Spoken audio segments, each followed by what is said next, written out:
Hello students, welcome to your YouTube channel e smart study. आज मैं start करने वाली हूँ क्लास 10th का चैप्टर एसिड बेसिस और सॉल्ट्स।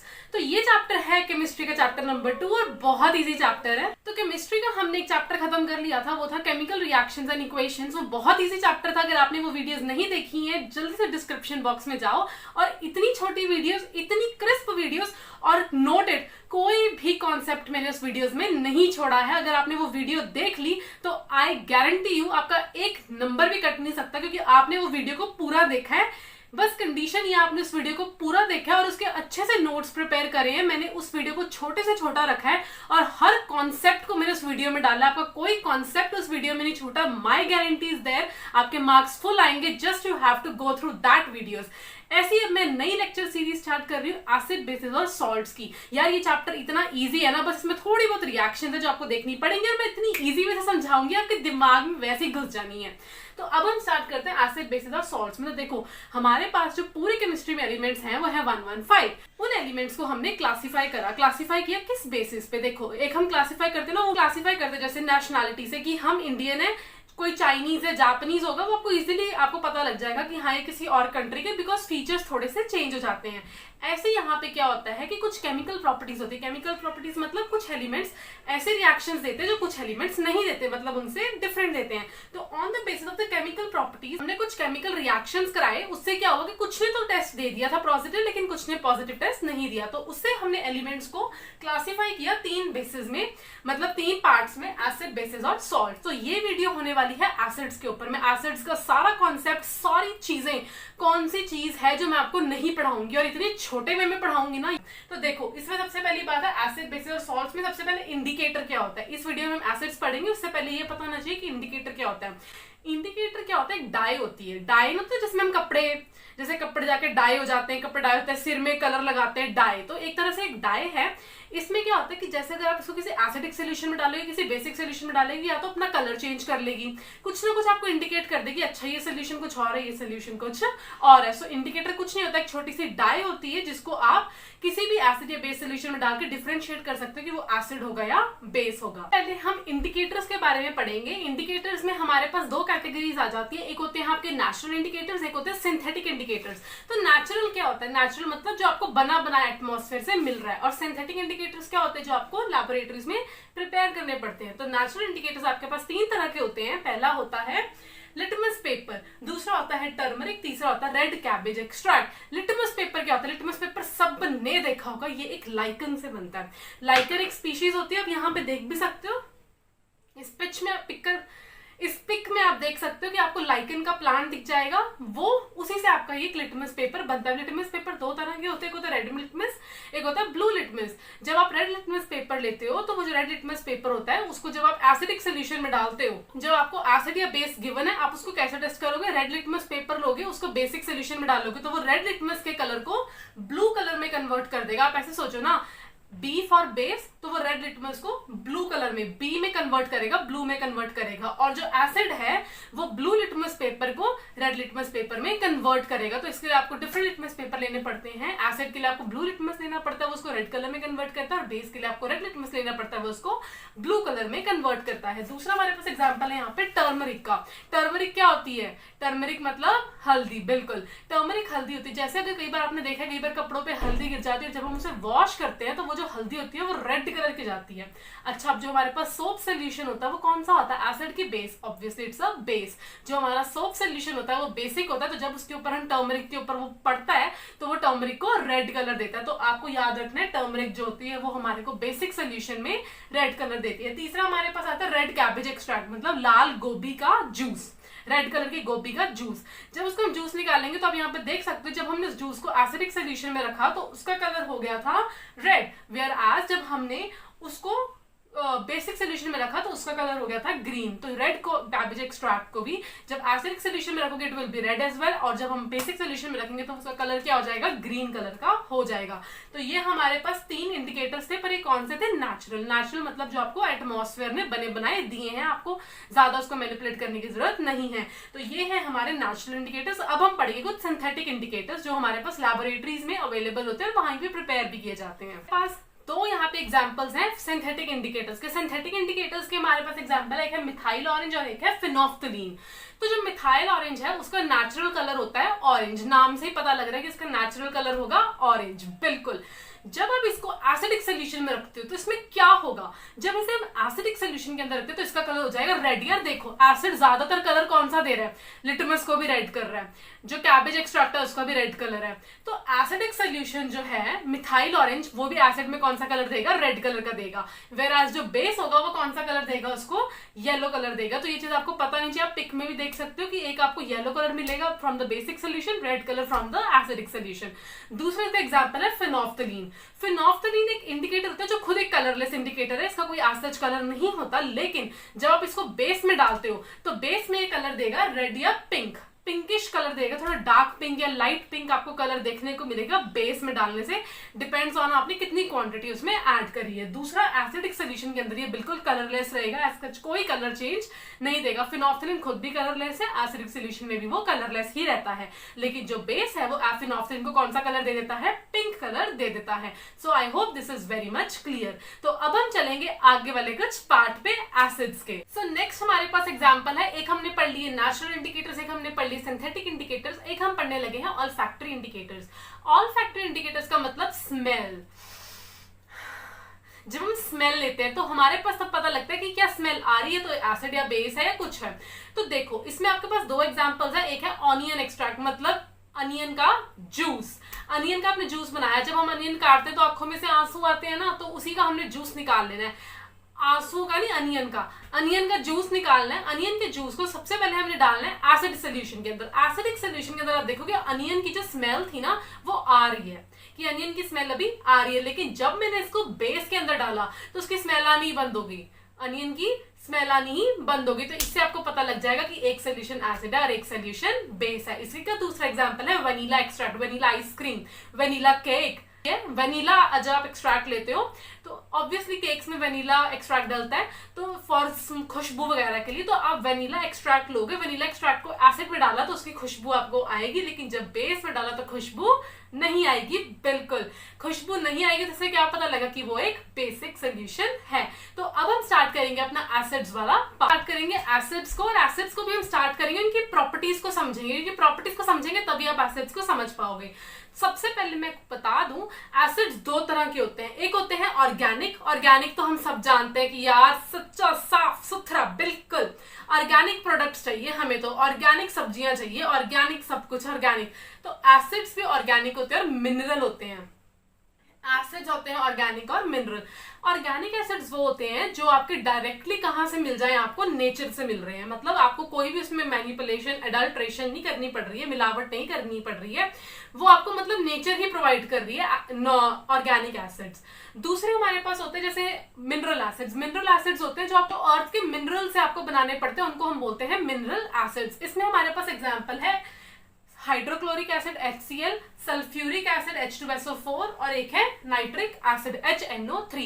ये जो मिनरल एसिड्स होते हैं ये बहुत स्ट्रॉन्ग होते हैं, मतलब बहुत ज्यादा स्ट्रॉन्ग। अगर थोड़ा सा भी लग जाए तो थोड़ी सी चीज आपको जलन फील हो सकती है, आपके टिश्यूज को ये हार्म कर सकते हैं। तो mineral acids are little bit stronger और ये आपके केमिकल रिएक्शंस में यूज होते हैं। वेराज जो हमारे ऑर्गेनिक एसिड्स हैं ये तो भाई अपने नेचुरल एसिड्स हैं, ये हमारे खाने में यूज होते हैं। ऑर्गेनिक एसिड्स में सबको एक नाम पता होगा, सिट्रिक एसिड। नींबू खा रहे हैं, खट्टा लग रहा है, सिट्रिक एसिड, ये है सिट्रिक एसिड, ऐसे है सिट्रिक एसिड। तो ऐसे ऑर्गेनिक एसिड्स में हमारे पास यहाँ पे कुछ ऐसे एग्जांपल्स है। एसिटिक एसिड, एसिटिक एसिड का दूसरा नाम होता है इथेनोइक एसिड, इसका फॉर्मूला होता है CH3COOH। तो एसिटिक एसिड है, टार्ट्रिक एसिड है, मिथेनोइक एसिड है HCOOH, तीसरा है citric acid and lactic acid. तो एसिटिक एसिड हमारा किसमें प्रेजेंट होता है, विनेगर में। ऑक्सैलिक एसिड हमारा किसमें प्रेजेंट होता है, टमाटोज में, टमाटर में प्रेजेंट होता है। ये नेचुरल एसिड्स हैं जो आपको नेचर से ही मिल रहे हैं। फिर आता है मिथेनोइक एसिड। मिथेनोइक एसिड जब चींटी काट लेती है, सेंसेशन होती है ना थोड़ी थोड़ी, उसमें मेथेनोइक एसिड, आपकी जो चींटी होती है, जो एंट होती है, वो आपकी बॉडी के अंदर मेथेनोइक एसिड डालती है, जिसकी वजह से हमें थोड़ी सी सेंसेशन, टिकलिंग फील होती है। फिर हमारे पास आता है सिट्रिक एसिड, सबको पता है। टार्ट्रिक एसिड होता है टैमरिंड्स में, जैसे इमली होगी, इमली में टार्ट्रिक एसिड प्रेजेंट होता है, ये बहुत इंपॉर्टेंट है। जो अनराइप ग्रेप्स होते हैं, जैसे जो ग्रेप्स है जो अच्छी तरह नहीं पके हैं, कच्चे कच्चे, खट्टा खट्टा लगता है, बिल्कुल खट्टा, उसमें हमारे पास कौन प्रेजेंट होते हैं, टार्टरिक एसिड्स। तो ये एसिड्स होते हैं जो ऑर्गेनिक एसिड्स आपको नेचर से डायरेक्टली मिल रहे हैं। फिर हमारे पास इसमें एग्जांपल है मिनरल एसिड्स का। मिनरल एसिड्स तो आपको मैंने बता दिया जो अर्थ के मिनरल से हमारे को मिलते हैं, like sulphuric acid H2SO4, hydrochloric acid HCl and nitric acid HNO3। ये बहुत स्ट्रॉन्ग होते हैं, इनको केमिकल रिएक्शंस में ज्यादातर यूज करते हो, केमिकल लैबोरेटरीज में ज्यादातर यूज करते हो। नेचुरली आप इसको इनटेक नहीं कर सकते, ये हमारी बॉडी के लिए हार्मफुल होते हैं। तो अब हम चलेंगे कुछ एसिड्स की प्रॉपर्टीज पे। तो सबसे पहले प्रॉपर्टीज स्टडी करने से पहले आपको पता होना चाहिए कि कॉन्सेंट्रेटेड और डाइल्यूट एसिड्स क्या होते हैं। कॉन्सेंट्रेटेड का मतलब होता है गाढ़ा, जिसमें गाढ़ा कब होगा, जब पानी की अमाउंट क्या होगी, कम होगी। किसी भी सोल्यूशन को आप कॉन्सेंट्रेटेड कैसे बोलोगे, जब उसमें पानी की अमाउंट को आप कम कर दोगे, मतलब गाढ़ेपन को बढ़ा दोगे, तो उसको हम बोलते हैं concentrated. Less amount of water.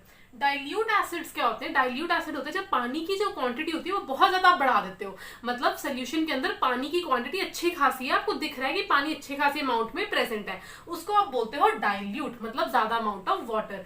अच्छा, अब हमने अगर एसिड को डाइल्यूट करना है, इसका मतलब हमने उसके अंदर क्या ऐड करना है, ऑब्वियसली पानी ऐड करना है। तो अब हम उसे कैसे ऐड करें, जैसे मेरे पास एक सोल्यूशन है HCl का, HCl के अंदर मुझे पानी ऐड करना है, क्या मैं HCl को कंटेनर में लेके पानी ऐड करूंगी कि पानी को कंटेनर में लेके HCl ऐड करूंगी? तो काफी बच्चों को इसका आंसर पता भी होगा, आपको कंटेनर में पानी लेना है, उसके बाद आपने HCl को या किसी भी एसिड को ऐड करना है, पानी में एसिड को ड्रॉप वाइज ऐड करना है। क्यों? क्योंकि देखो, अगर आप किसी भी एसिड के अंदर पानी को ऐड करोगे ना, तो क्या होता है, एसिड होता है कॉन्सेंट्रेटेड, बहुत कॉन्सेंट्रेटेड, और जब उसमें पानी आता है तो बहुत ज्यादा हीट रिमूव होती है, मतलब इवॉल्व होती है। हीट इवॉल्व होगी तो कौन सा रिएक्शन होगा, एक्सोथर्मिक। आपने पक्का मेरी वीडियो देखी होगी फर्स्ट चैप्टर की, उसमें मैंने सब बताया होगा एक्सोथर्मिक और एंडोथर्मिक के बारे में। तो हीट इवॉल्व हो रही है, मतलब रिएक्शन कौन सा है, एक्सोथर्मिक। अब ये जो एक्सोथर्मिक रिएक्शन है, हीट इतनी ज्यादा इवॉल्व होगी जिसकी वजह से क्या होगा, एसिड भी पूरी तरह ना फैल जाएगा, स्प्लैश हो जाएगा कोई कपड़ों पे, फेस पे, हाथों पे, टेबल पे, जिसकी वजह से जो कॉन्सेंट्रेटेड एसिड है, मैंने पहले ही बताया था, वो आपके टिश्यूज के लिए बहुत हार्मफुल होता है, जिसकी वजह से जो एसिड है उसको कभी भी हम, मतलब एसिड के अंदर पानी नहीं हम ऐड करते, हम पानी को लेते हैं, पानी के अंदर हम ड्रॉप वाइज एसिड ऐड करते हैं, क्योंकि जब हम ड्रॉप वाइज एसिड ऐड करेंगे तो जो हीट इवॉल्व होगी भी, तो जो पानी की ठंडक होती है, जो पानी का ठंडापन होता है, वो उस हीट को अपने अंदर ही अब्सॉर्ब कर लेगा और एकदम से इतना एक्सप्लोजन नहीं देखने को मिलेगा। इसीलिए हमेशा पानी के अंदर एसिड को ड्रॉप वाइज ऐड करेंगे। तो पानी के अंदर ही एसिड को ड्रॉप वाइज ऐड करना है, इसको याद रखना कि पानी को रखना है। ऑब्वियसली आप खुद सोचो, हर चीज को हम पानी के अंदर डाल के घोलते हैं ना, ऐसे ही एसिड को भी पानी के अंदर डालकर ही घोलेंगे, लेकिन कैसे डालेंगे, ड्रॉप वाइज। स्टूडेंट्स, जो एसिड के हम प्रॉपर्टीज पढ़ने लगे हैं, इसमें आपको पता होना चाहिए जो एसिड है उसका टेस्ट होता है वो बहुत खट्टा होता है, तो बहुत सोर टेस्ट। इसमें सबसे पहले जो एसिड्स होते हैं वो बहुत खट्टे होते हैं टेस्ट में। दूसरा इसमें आता है कि वो ब्लू लिटमस को कौन सा कलर देते हैं, रेड कलर देते हैं। मिथाइल ऑरेंज को कौन सा कलर देते हैं, रेड कलर देते हैं। फिनोफ्थलीन को कौन सा कलर देते हैं, कोई भी नहीं, कलरलेस रहते हैं। तीसरा आता है कि जो एसिड्स होते हैं वो इलेक्ट्रिसिटी कंडक्ट करते हैं। देखो, एक चीज तुम अभी से ही समझ लो, इसको मैं आगे भी डिस्कस करूंगी एक बार, कि कोई भी जब आप लेते हो, जैसे मेरे पास HCl है, H2SO4 है, कोई भी अगर एसिड है, तो वो सबसे पहले इलेक्ट्रिसिटी कैसे कोई चीज कंडक्ट करती है, क्योंकि उसमें क्या होने चाहिए, इलेक्ट्रिसिटी कंडक्ट करने के लिए हमारे पास क्या होने चाहिए, बिल्कुल क्या होने चाहिए, चार्ज्ड स्पीशीज होनी चाहिए। क्या होनी चाहिए, चार्ज्ड स्पीशीज। चार्ज स्पीशीज को हम क्या बोलते हैं, आयंस। हमने 9th क्लास में भी ये पढ़ा हुआ है, चार्ज स्पीशीज को हम बोलते हैं आयंस। अगर किसी भी सोल्यूशन के अंदर आयंस हैं, चार्ज स्पीशीज हैं, और वो मूव कर रही हैं, जैसे अपने मूव कर रही हैं, एक प्लेस से दूसरे प्लेस से मूव कर रही है, तो फिर वो क्या कैरी करती हैं, करंट को कैरी करती है। इसका मतलब एसिड्स इलेक्ट्रिसिटी तब कंडक्ट करेंगे जब वो टूट जाएंगे अपने आयंस के अंदर। आयंस टूटेंगे, मूव करेंगे, इलेक्ट्रिसिटी को भी कंडक्ट करेंगे। इसको मैं आगे पूरा अच्छी तरह एक्सप्लेन करूंगी, बट तुम्हें ये पता होना चाहिए, इलेक्ट्रिसिटी कंडक्ट करवाने के लिए आपको न्यूट्रल स्पीशीज नहीं चाहिए होती, आपको न्यूट्रल स्पीशीज को तोड़ना पड़ता है, आयंस बनाने पड़ते हैं। आयंस का मतलब चार्ज स्पीशीज बनानी पड़ती हैं, वही कंडक्ट करती हैं इलेक्ट्रिसिटी को। बिल्कुल। यहाँ पे अब हमारे पास जो नेक्स्ट प्रॉपर्टी है वो ये है कि जो एसिड्स हैं वो मेटल्स के साथ रिएक्ट करते हैं और क्या बनाते हैं, salt plus H2 gas. Gas कौन से रिलीज होगी, हाइड्रोजन गैस रिलीज होगी। तो एसिड्स जो होते हैं वो सॉल्ट्स के साथ रिएक्ट करते हैं और हाइड्रोजन गैस को रिलीज करते हैं। या हाइड्रोजन गैस रिलीज होगी या H2O रिलीज होगा। मतलब एसिड्स जो होते हैं उनमें क्या प्रेजेंट होना चाहिए, सबसे पहले तो अब ये देख लो, जो एसिड्स होते हैं उनमें ज्यादातर हाइड्रोजन प्रेजेंट होता है। ज्यादातर एसिड्स के अंदर हाइड्रोजन हमेशा प्रेजेंट होता है। तो ये चीज आप, ये जरूरी नहीं कि सभी एसिड्स में हाइड्रोजन प्रेजेंट होगा, नहीं, पर ज्यादातर जनरली अगर हम देखें ज्यादातर एसिड्स के अंदर हाइड्रोजन प्रेजेंट होता है। जैसे HCl, H2SO4, HNO3, इन सब के अंदर हमारे पास कौन प्रेजेंट होता है? हाइड्रोजन प्रेजेंट होता है। तो जब भी हम एसिड को किसी भी मेटल के साथ रिएक्ट कराएंगे, देखो मैं एसिड को किसी भी मेटल के साथ रिएक्ट करा रही हूँ, तो वो मेटल के साथ जब रिएक्ट करेगा तो हमें मिलेगा एक सॉल्ट और साथ में मिलेगी H2 गैस। अब सुनो ये सॉल्ट मिल कैसे रहा है। देखो जो एसिड हमने लिया और हमने जो मेटल लिया, कुछ नहीं करना है, इसमें से हाइड्रोजन को रिमूव करवा देना है। हाइड्रोजन को जब रिमूव करवाओगे मेटल को उसके साथ जोड़ देना है। मेटल ने उसके साथ जोड़ा और हमारे को एक H2 गैस मिल गई। तो ये चीज आपको पता होना चाहिए, H2 गैस रिलीज होती है जब भी हम एसिड को मेटल के साथ रिएक्ट करवाते हैं। या तो H2 गैस रिलीज होगी या वाटर रिलीज होगा। मतलब हाइड्रोजन कंटेनिंग कंपाउंड तो हमेशा रिलीज होगा जब भी आप एसिड का रिएक्शन करवा रहे हो मेटल के साथ, क्योंकि एसिड्स जो है उनमें हाइड्रोजन होता है। जब भी वो टूटेंगे तो हाइड्रोजन की कुछ ना कुछ फॉर्म तो वो रिलीज करेंगे ही करेंगे। तो ये चीज आपको पता होनी चाहिए। हाइड्रोजन रिमूव करके जो बचा उनको हमने ऐड करवा दिया और हमने H2 गैस बना दी। अब हमने देखा कि जो एसिड्स हैं वो मेटल के साथ रिएक्ट कर रहे हैं, तो क्या कभी भी किसी एसिड को, चाहे वो डाइल्यूट है चाहे वो कोई भी है, क्या अभी भी आप किसी एसिड को किसी मेटल कंटेनर में रख सकते हो? नहीं। क्यों? क्योंकि वो तो मेटल के साथ रिएक्ट करके एक पॉइजनस सब्सटेंस बना देगा। जरूरी थोड़ा NaCl बन रहा है, कोई और पॉइजनस सब्सटेंस भी तो बन सकते हैं जो आपके किसी काम के नहीं है बल्कि आपकी हेल्थ को खराब ही करते हैं।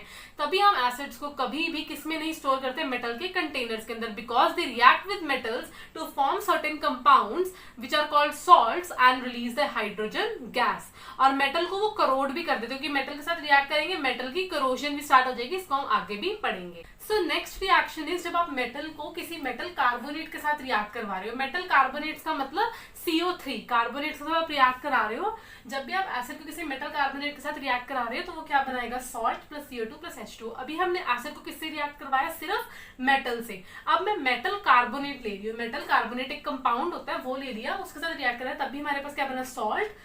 कार्बोनेट लिया तो CO2 रिलीज हुई और मैंने कहा था हाइड्रोजन जरूर रिलीज होगा, चाहे H2 के फॉर्म में हो चाहे H2O के फॉर्म में हो। तो इस केस में जो यहाँ पे होता है वो H2O फॉर्म में रिलीज होता है। यहाँ पे हमने क्या लिया? देखो HCl, उसको मैंने मेटल कार्बोनेट लिया। सोडियम एक मेटल है, उसका कार्बोनेट ले लिया CO3। तो जब हमारे पास एक कंपाउंड बना, इसको जब हम रिएक्ट करवाए तो एक सॉल्ट बनेगा, एक CO2 गैस रिलीज होगी और एक H2O रिलीज होगी। बैलेंस इसे अपने आप करते रहना, बैलेंसिंग इसे खुद करते रहना। बट तुम्हें ये पता होना चाहिए कि हमेशा एक सॉल्ट रिलीज होगा। जैसे मैंने क्या बोला था, एक H को तो रिमूव करवाना है, इसमें से CO को रिमूव करना, जो बचा उसको जोड़ दिया CO2 और H2O, तो सॉल्ट CO2 और H2O बना। ऐसे ही हमारे पास जब मेटल कार्बोनेट्स की जगह यूज होते हैं मेटल हाइड्रोजन कार्बोनेट्स, तो ये भी एक तरह का कंपाउंड है जिसमें मेटल कार्बोनेट की जगह मेटल हाइड्रोजन कार्बोनेट्स HCO3, तो इसका फॉर्मूला होता है HCO3। हाइड्रोजन कार्बोनेट्स का फॉर्मूला होता है HCO3। सिंपल कार्बोनेट्स को आप CO3 करके लगा सकते हो। यहाँ पे कोई एसिड है, फॉर सपोज HCl है, उसको मैंने सोडियम हाइड्रोजन कार्बोनेट इसके साथ रिएक्ट किया। इसने भी सेम चीजें बनानी है, सॉल्ट CO2 और H2O, तो इसने भी NaCl CO2 और H2O बना दिया। So this was the reaction. आपको पता होनी चाहिए कैसे बन रहा है कैसे नहीं बन रहा है, इसको अच्छे से समझना है कि जो देखो सबसे पहले एसिड था, उसने मेटल कार्बोनेट लिया तो सॉल्ट तो वैसे ही बनता है। हाइड्रोजन की जगह H2O निकाल दिया, CO2 निकाल दिया। अगर यहाँ पे मेटल कार्बोनेट की जगह मेटल हाइड्रोजन कार्बोनेट होता तब क्या बनता? दोबारा से यही चीजें हमारे को देखने को मिलनी थी। तो यहाँ पे मैंने एग्जांपल्स लिखते हैं, सोडियम हाइड्रोजन कार्बोनेट और एक सिर्फ सोडियम कार्बोनेट। प्रोडक्ट दोनों में बिल्कुल सेम है, तो इसको अच्छे से याद रखना। अब इसी की एक एप्लीकेशन है, जैसे अब मेरे पास यहाँ पे CO2 गैस रिलीज हो रही है, यहाँ पे भी CO2 गैस रिलीज हो रही है, बिल्कुल इसमें तो कोई डाउट नहीं है। तो आपको याद होगा कि हमने केमिकल रिएक्शंस और इक्वेशंस में दो टर्म्स पढ़ी थी। एक पढ़ी थी quick lime calcium oxide CaO और एक हमने पढ़ी थी स्लेक्ड लाइम मतलब कैल्शियम हाइड्रोक्साइड। स्लेक्ड लाइम को ही हम क्या बोलते हैं? लाइम वाटर भी बोलते हैं। तो यहाँ पे मैंने स्लेक्ड लाइम लिया और मुझे पता है कि एसिड की जब मैं मेटल कार्बोनेट या मेटल हाइड्रोजन कार्बोनेट के साथ रिएक्शन करवाती हूँ तो CO2 गैस रिलीज होती है। मानते हो कि नहीं मानते हो? मानते हो।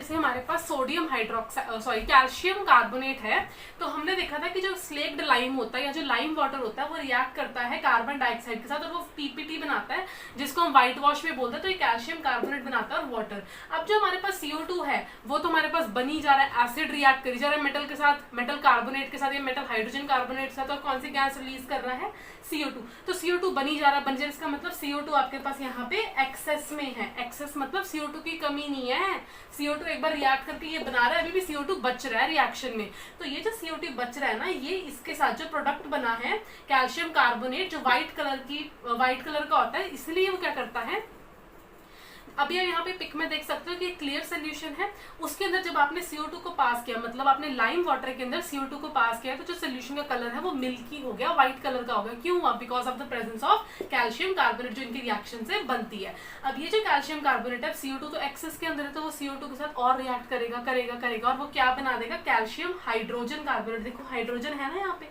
तो कैल्शियम हाइड्रोजन कार्बोनेट वो बना देगा, और ये जो कैल्शियम हाइड्रोजन कार्बोनेट है ये होता है वाटर के अंदर सॉल्यूबल। अब आप चीनी को पानी के अंदर डालते हो, वो घुल जाती है, आपको वाटर का कलर कुछ दिखता है नहीं, वो पूरी तरह ट्रांसपेरेंट हो जाता है, right.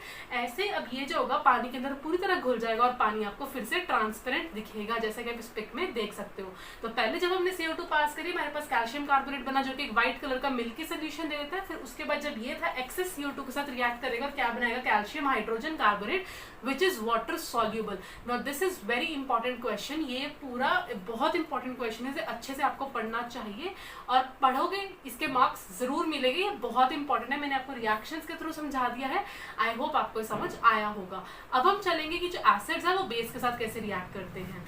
So acid basically react with the base to form salt and water। जब भी कोई एसिड बेस के साथ रिएक्ट करेगा, मैंने आपको क्या बोला था, एसिड्स क्या होते हैं, हाइड्रोजन कंटेनिंग कंपाउंड्स। तो हमेशा क्या उसमें हाइड्रोजन होगा नहीं, ये आपको याद रखना है, बट 10th तक यू कैन गो थ्रू कि एसिड्स के अंदर हाइड्रोजन प्रेजेंट होता है, तो वही वो एसिड्स हैं। बट ये आपका हार्ड एंड फास्ट रूल नहीं है, कुछ कंपाउंड्स ऐसे भी होते हैं जिनमें हाइड्रोजन नहीं होता, लाइक CO2, वो एसिडिक इन नेचर है, उसमें हाइड्रोजन तो है नहीं। तो आपको ये हार्ड एंड फास्ट रूल नहीं रखना, बट फिर भी एसिड्स होते हैं उनके अंदर हाइड्रोजन होता है। जो बेसिस होते हैं उनके अंदर क्या होगा, OH, उनके अंदर क्या होता है, OH क्या होता है, OH इज हाइड्रोक्साइड, ठीक है, it is hydroxide and this is hydrogen. तो एसिड हमने यहाँ पे लिया HCl और बेस हमने यहाँ पे लिया NaOH which is what, sodium hydroxide. तो इसमें रिएक्शन कैसे होगा, तो ये रिएक्शन कैसे होगा, इन दोनों ने आपस में रिएक्ट कर लिया, NaCl सॉल्ट बन गया और जो बच गया उसको हमने जोड़ दिया, यानी कि हमारे पास वाटर बन गया। So this is called as the neutralisation reaction, कि एसिड जो है वो बेस के साथ न्यूट्रलाइज हो जाता है, पूरी तरह न्यूट्रलाइज हो जाता है, उसको हम बोलते हैं न्यूट्रलाइजेशन रिएक्शन। जैसे जब हमारे को स्टमक से, जब हमारी बॉडी में कई बार एसिडिटी हो जाती है, तो एसिडिटी के लिए हम क्या लेते हैं, इनो वगैरह पीते हैं, एंटासिड पीते हैं, है ना, एंटासिड्स वगैरह लेते हैं। एंटासिड्स हमारे पास सबसे कॉमन एंटासिड है वो है मिल्क ऑफ मैग्नीशिया। जो हमारे पास सबसे कॉमन एंटासिड है वो है milk of magnesia, milk of magnesia. अभी जो मिल्क ऑफ मैग्नीशिया होता है, इसके अंदर होता है MgOH ट्वाइस, मतलब मैग्नीशियम हाइड्रोक्साइड, मतलब ये क्या है, एक बेस है, क्या है, बेस है। अब ये जो मैग्नीशियम हाइड्रोक्साइड होता है, ये हमारे स्टमक में जो एसिड होता है, कौन सा एसिड होता है, आपने, आई होप आपने मेरी लाइफ प्रोसेस वाली डाइजेशन वाली वीडियो देखी होगी, उसमें मैंने बताया है कि जो स्टमक होता है उसमें एसिड होता है HCl, जो पेप्सिन को एक्टिवेट करता है। तो वो जो HCl होता है वो इस बेस के साथ क्या होता है, न्यूट्रलाइज हो जाता है, वो सॉल्ट एंड वाटर बना देता है, जिससे हमारी बॉडी में एसिडिटी कम हो जाती है और हम थोड़ा सा रिलैक्स फील करते हैं। तो जो एसिड्स होते हैं वो होते हैं करोसिव इन नेचर, ये मैंने आपको पहले भी बताया कि जो एसिड्स होते हैं करोसिव होते हैं नेचर के अंदर, मतलब वो ह्यूमन टिश्यूज के लिए या किसी भी लिविंग टिश्यू के लिए हार्मफुल होते हैं। कैसे, देखो, acids have corrosive nature, they cause severe Burns on all skin types, structure, stone work and crore even metal. तो ये सिर्फ स्किन या किसी लिविंग टिश्यू के लिए नहीं, किसी स्टोन वर्क, जैसे कोई मिट्टी का जैसे कोई पत्थर की बिल्डिंग होगी, उसके लिए भी जो एसिड्स होते हैं वो बहुत ज्यादा हार्मफुल होते हैं। इसका सबसे अच्छा एग्जांपल है acid rain on Taj Mahal. Taj Mahal के भी कलर को इसने काफी ज्यादा चेंज किया just because of acid rain. अब वो कैसे हुई है मैं आपको वो बताती हूँ। देखो, जैसे जब एटमॉस्फेयर में रेन आती है तो एटमॉस्फेयर में कुछ एसिडिक गैसेज होती हैं, लाइक कार्बन डाइऑक्साइड। ये जो गैसेज होती है, जो नाइट्रोजन, ये सब जो गैसेज होती हैं, ये रेन के साथ मिल जाती हैं और वो क्या करती हैं, उसको एसिडिक बना देती है, जिसकी वजह से जब वो रेन आपके स्टोन्स पे पड़ती है, जैसे ताजमहल पे पड़ी, तो उसने उसके कलर को थोड़ा सा फेड कर दिया, थोड़ा येलोविश टिंजेस पे ले आए हैं, तो उसको हम बोलते हैं एसिडिक रेन। सल्फर, अब हमारे पास एटमॉस्फेयर में सल्फर भी है, नाइट्रोजन भी है, कितनी सारी गैसेज हैं, सल्फर डाइऑक्साइड भी होती है। जैसे अब जो एटमॉस्फेयर के अंदर जब कंबशन करते हैं, कंबशन से भी कई बार सल्फर डाइऑक्साइड गैस रिलीज होती है, तो सल्फर डाइऑक्साइड ये सब जो गैसेस होती हैं ये एसिडिक इन नेचर होती है, तो ये रेन के साथ मिलकर एसिड रेन बनाती हैं। और इवन हमारे को पता है जब भी हम किसी भी एसिड को मेटल के अंदर रखेंगे तो मेटल के साथ तो वो वैसे ही रिएक्शन कर देती है, क्या बनाती है, सॉल्ट और hydrogen gas. Even metal carbonates या मेटल हाइड्रोजन कार्बोनेट्स के साथ भी वो रिएक्ट करती है, क्या बनती है, सॉल्ट, CO2 और H2O।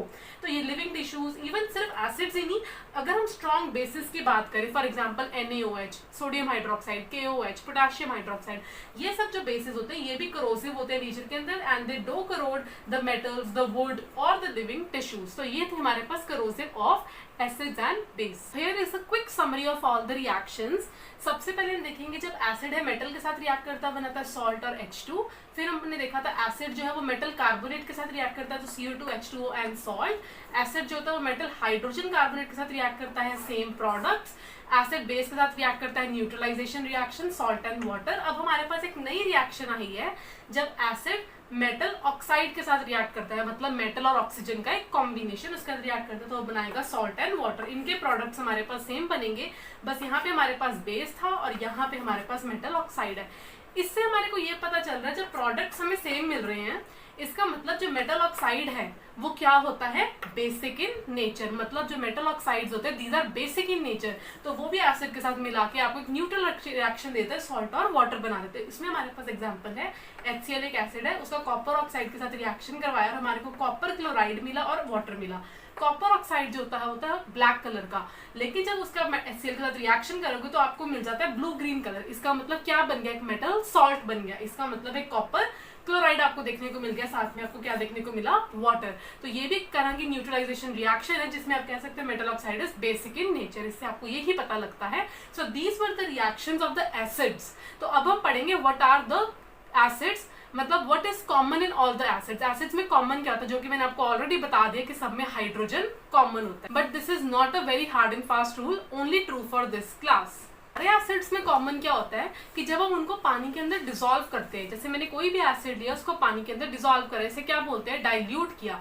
जब मैंने इसे पानी के अंदर डिसॉल्व किया, उसे डाइल्यूट करा, तो वो टूट गया अपने आयंस के अंदर। मैंने आपको स्टार्टिंग में बताया था एसिड्स कंडक्ट इलेक्ट्रिसिटी।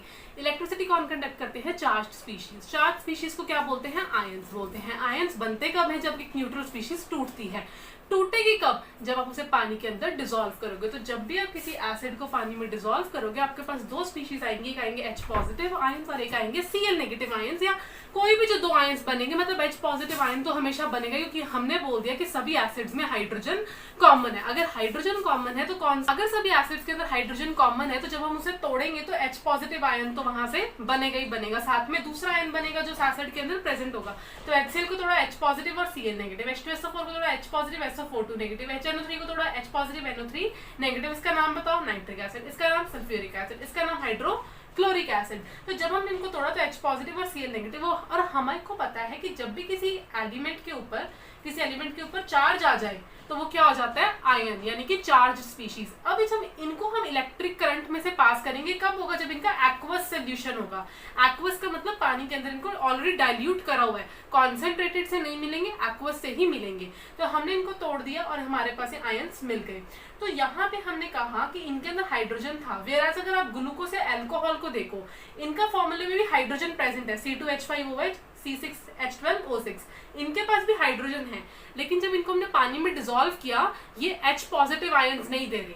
क्या नहीं दे रहे, H पॉजिटिव आयंस नहीं दे रहे। इसका मतलब क्या, ये एसिड होंगे या नहीं, तो ये एसिड नहीं होंगे, because they do not give H positive ions. हमने बोल दिया एसिड्स वो होंगे जिनमें जो डिसोसिएट हो गए। डिसोसिएट मतलब टूटकर क्या देंगे, H पॉजिटिव आयंस। अगर H पॉजिटिव आयंस मिल रहे तो वो एसिड है, अगर H पॉजिटिव आयंस नहीं मिल रहे तो वो एसिड नहीं है। तो उन्होंने एक रूल दे दिया कि कोई भी एसिड जब टूटेगा तो वो H पॉजिटिव आयन देगा, लेकिन कब टूटेगा, जब वो एक्वस सोल्यूशन, कब टूटेगा, जब वो एक्वस सोल्यूशन में होगा। एक्वस सोल्यूशन मतलब पानी के अंदर डिसॉल्व होगा, डाइल्यूटेड होगा, तभी वो H पॉजिटिव देगा। अगर नहीं देगा इसका मतलब वो एसिड नहीं है। तो ग्लूकोज और अल्कोहल यहाँ पे हम एसिड नहीं बोलेंगे, वेराज जो बाकी हैं को हम क्या बोलेंगे, एसिड्स बोलेंगे। हमारे पास छोटा सा एक्सपेरिमेंट भी था, आप यहाँ पे पिक्स देख सकते हो। उन्होंने क्या लिया, एक बीकर लिया, क्या किया, एक बीकर लिया, ये देखो एक बीकर लिया, यहाँ पे उन्होंने एक रबर का कुछ लिया, यहाँ पे नेल्स लगा दिए, नेल मतलब कील लगा दी, राइट, कोई कील लगा दी, और यहाँ पे उन्होंने पूरा का पूरा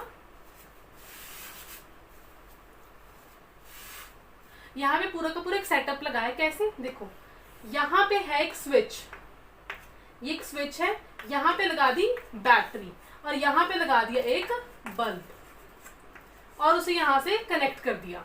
इसके अंदर पहले हमने डाल दिया HCl सोल्यूशन। क्या डाल दिया, HCl सोल्यूशन। जब HCl सोल्यूशन डाला वो था एक्वस, मतलब पानी के साथ। जब हमने करंट पास किया, जब हमने स्विच को ऑन किया, करंट पास किया, यहाँ से मेरे पास करंट आ रहा है, राइट। तो यहाँ से जब करंट पास किया तो यहाँ पे एक्वस था वो किस में टूट गया होगा, H positive and Cl negative ions में। आयंस में टूट गया, इसका मतलब क्या हुआ, आयंस जो है वो मूव करेंगे। आयंस मूव करेंगे, हमें पता जब भी चार्ज स्पीशीज मूव करती है तो वो क्या कैरी करती है, करंट को। तो यहाँ पे एक H पॉजिटिव इधर होगा, Cl नेगेटिव इधर, एक H पॉजिटिव इधर होगा, Cl नेगेटिव इधर, ऐसे से मूव करेंगे वो, राइट। मूव करेंगे, इसका मतलब यहाँ से करंट क्या हो जाएगा, इन कीलों में से जो करंट होगा वो पास हो जाएगा और जो बल्ब होगा वो ग्लो करेगा, मतलब बल्ब जल जाएगा। वेराज अगर मैं यहाँ पे HCl की जगह, जैसे मैंने यहाँ पे जो लिक्विड लिया, मैंने यहाँ पे अभी भी कीले लगाई हुई हैं, HCl की जगह मैंने यहाँ पे ले लिया ग्लूकोज, C6H12O6 ग्लूकोज ले लिया। जब उसमें से करंट पास किया तो जो ग्लूकोज है वो H पॉजिटिव आयंस नहीं देता, ना ही दूसरे आयंस देता है। अगर आयन नहीं दिए मतलब ये सोल्यूशन तो न्यूट्रल है ऑन द होल, इसका मतलब आगे करंट कैरी नहीं होगा और बल्ब ग्लो नहीं करेगा। तो इससे उन्होंने ये बताया कि जब भी एसिड हो, कि जो एसिड्स होते हैं वो इलेक्ट्रिसिटी को कंडक्ट करते हैं। इसका मतलब all acids dissociate into their specific ions, जिसमें से एक आयन कौन सा होगा, H पॉजिटिव आयन। तो सभी एसिड्स के अंदर हाइड्रोजन तो होता ही होता है, आयंस बनाएंगे और वो इलेक्ट्रिसिटी को कंडक्ट करता है। आपने अपनी लैबोरेटरीज में नाम सुना होगा डिस्टिल्ड वाटर। डिस्टिल्ड वाटर वो होता है जब आप वाटर में से उसके आयंस को, मतलब जो बाकी के आयंस हैं उनको आप रिमूव कर दो। जब भी किसी में चीज में से आयंस को रिमूव कर देंगे तो क्या वो इलेक्ट्रिसिटी कंडक्ट करेगा, नहीं करेगा। तो प्लेन वाटर जो होता है वो आपका इलेक्ट्रिसिटी कंडक्ट करता है, लेकिन जो डिस्टिल्ड वाटर होता है उसमें आयंस को रिमूव कर दिया जाता है, जिसकी वजह से क्या होगा, वो इलेक्ट्रिसिटी को कंडक्ट नहीं करता। एसिड्स होते हैं वो अपना एसिडिक बिहेवियर शो करते हैं whenever they are in aqueous phase, या H2O या वाटर तो उसके पास हो गई। जैसे आप यहाँ पे एक पिक देख सकते हो, सबसे पहले टेस्ट ट्यूब है, उसके अंदर हमने क्या लिया, एक NaCl करो, हमारे पास एक टेस्ट ट्यूब है, उसके अंदर मैंने लिया सोडियम क्लोराइड NaCl, उसके अंदर मैंने ऐड कर दिया H2SO4। इसको मैंने बंद कर दिया एक रबर कॉर्क में से, एक रबर कॉर्क में से बंद कर दिया। अब जब हम इसको डालेंगे ना तो ये रिएक्शन जब NaCl H2SO4 के साथ रिएक्ट करता है तो वो बनाता है Na2SO4 और HCl गैस। मतलब अब जो गैस यहाँ से प्रोड्यूस होगी उसको हमने एक ट्यूब में से पास किया, इस कॉर्क के अंदर से ग्लास ट्यूब निकाली और उसको हमने यहाँ से पास किया, तो इसमें से कौन सी गैस निकलेगी, HCl गैस निकली। अब ये जो HCl गैस है यहाँ पे मैं ले आई ब्लू लिटमस पेपर को, ब्लू लिटमस पेपर को। अब ये जो HCl है वो पूरी तरह ड्राई है क्योंकि गैस है, पूरी तरह ड्राई है। अब जब वो ब्लू लिटमस पेपर के ऊपर आई तो उसने ब्लू लिटमस पेपर का कलर नहीं चेंज किया, रेड कलर नहीं किया। इसका मतलब ये जो HCl गैस निकली है ये इनएक्टिवेटेड है, मतलब एक्टिवेटेड नहीं है। लेकिन जब भी एसिड वाटर के साथ थोड़ा सा रिएक्ट करता है तभी वो अपना एसिडिक कैरेक्टर शो करता है। तो मैंने क्या किया दूसरे केस में, ये जो ब्लू लिटमस पेपर था ना, इसको मैंने दूसरे केस में मैंने क्या किया कि जो ब्लू लिटमस पेपर था इसमें मैंने क्या ऐड कर दिया, पानी ऐड कर दिया। तो मैंने थोड़ा सा पानी से गिल्ला कर दिया, पानी की कुछ ड्रॉप्स मैंने इसके ऊपर ऐड कर दी। जब मैंने इसके ऊपर पानी की ड्रॉप्स ऐड करी तो क्या हुआ, अभी जो गैस आई HCl ये पानी के साथ मिल गई। जो HCl है वो पानी के साथ रिएक्ट कर गया और उसने बना दिया H पॉजिटिव और Cl माइनस। H पॉजिटिव और Cl माइनस बन गया। देखो H पॉजिटिव भी लिख सकते हो या आप H3O पॉजिटिव भी लिख सकते हो, ठीक है। H पॉजिटिव भी लिख सकते हैं, H3O, इसको हम बोलते हैं हाइड्रोनियम आयंस। ये भी एसिडिक प्रॉपर्टी शो करता है, ये भी एसिडिक प्रॉपर्टी शो करता है। तो इसने जब इसके साथ रिएक्ट किया तो हमारे पास ये दो आयंस आ गए। अब हमारे पास H पॉजिटिव रिलीज हो गया, इसका मतलब ये कौन सा हमारे को शो करेगा, प्रॉपर्टी एसिड की। और अब इसने अपना ब्लू लिटमस को रेड कलर में चेंज कर दिया। इसका मतलब एसिड अकेला कुछ नहीं कर सकता, एसिड को साथ में पानी के मिलाना पड़ेगा तभी उसकी एक्टिविटीज या प्रॉपर्टीज को आप वॉच आउट कर सकते हो। तो एक्वस सोल्यूशन एसिड का बहुत ज्यादा एक्टिवेटेड होता है, वेराज अगर ड्राई है तो फिर वो ज्यादा एक्टिवेटेड नहीं है, वो ज्यादा आपको केमिकल रिएक्शन शो नहीं करेगा, इलेक्ट्रिसिटी को कंडक्ट नहीं करेगा। क्योंकि जब इलेक्ट्रिसिटी कंडक्ट करवानी है मुझे उसको वाटर के साथ रिएक्ट करवाना पड़ेगा तभी आयन आयंस बनेंगे, आयंस ही मूव करेंगे इलेक्ट्रिसिटी पास होने पे, कंडक्ट करेंगे इलेक्ट्रिसिटी को और आपको रिएक्शन देखने को मिलेगी। This is the last part of acids. तो इसमें हम बताएंगे कि स्ट्रॉन्ग एसिड्स और वीक एसिड्स क्या होते हैं। देखो स्ट्रॉन्ग और वीक एसिड्स आप ये नहीं बोल सकते कि अगर कॉन्सेंट्रेटेड है तो वो स्ट्रॉन्ग है, डाइल्यूट है तो वो वीक है, उस बेसिस पे आप इनको नहीं डिफ्रेंशिएट करते। स्ट्रॉन्ग और वीक एसिड्स आप बताओगे कितना अमाउंट ऑफ H पॉजिटिव आपके पास रिएक्शन में निकल रहा है। अगर ज्यादा अमाउंट ऑफ H पॉजिटिव निकल रहा है तो वो स्ट्रॉन्ग एसिड है, अगर कम अमाउंट ऑफ H पॉजिटिव निकल रहा है तो वो वीक एसिड है। देखो यहाँ पे मैंने एक सिंगल एरो दिखाई है, यहाँ पे मैंने डबल एरो दिखाई है। इसका मतलब जब HCl को तोड़ा तो वो कंप्लीटली डिसोसिएट हो गया H पॉजिटिव और Cl नेगेटिव में, वो वापस इसमें कन्वर्ट नहीं होगा। लेकिन जब मैंने CH3COOH, इसको हम बोलते हैं एसिटिक एसिड, ये एक वीक एसिड है। वीक एसिड कौन से थे? ऑर्गेनिक। एसिटिक एसिड है जो कि विनेगर में पाया जाता है, सिरके में पाया जाता है। जब हम इसको तोड़ते हैं, हमने दो एरोस दिखाए कि वो ये आयंस भी बनाएगा, कई बार ऐसा होगा ये आयंस आपस में रिएक्ट करके वापस ये बना लेंगे। इसका मतलब ज्यादा amount of H positive ions नहीं मिल रहे हैं, इसका मतलब ये एक वीक एसिड। और यहाँ पे हमारे को ज्यादा amount of H positive ions मिल रहे हैं, इसका मतलब ये एक स्ट्रॉन्ग एसिड है। यहाँ कंप्लीट डिसोसिएशन हो रही है, यहाँ पे पार्शियल डिसोसिएशन, मतलब ये बनेगा फिर कई बार क्या होगा, कुछ रिएक्शंस ऐसे होंगे कि जिसमें आयंस होंगे जुड़ के वापस से ये बना लेंगे। इसमें हमारे पास क्या होगा, इलेक्ट्रिसिटी कंडक्टेंस बहुत फास्ट होगी। यहाँ पे इलेक्ट्रिसिटी ज्यादा कंडक्ट नहीं हो पाएगी बिकॉज यहाँ पे जो आयंस है वो बहुत वीक है।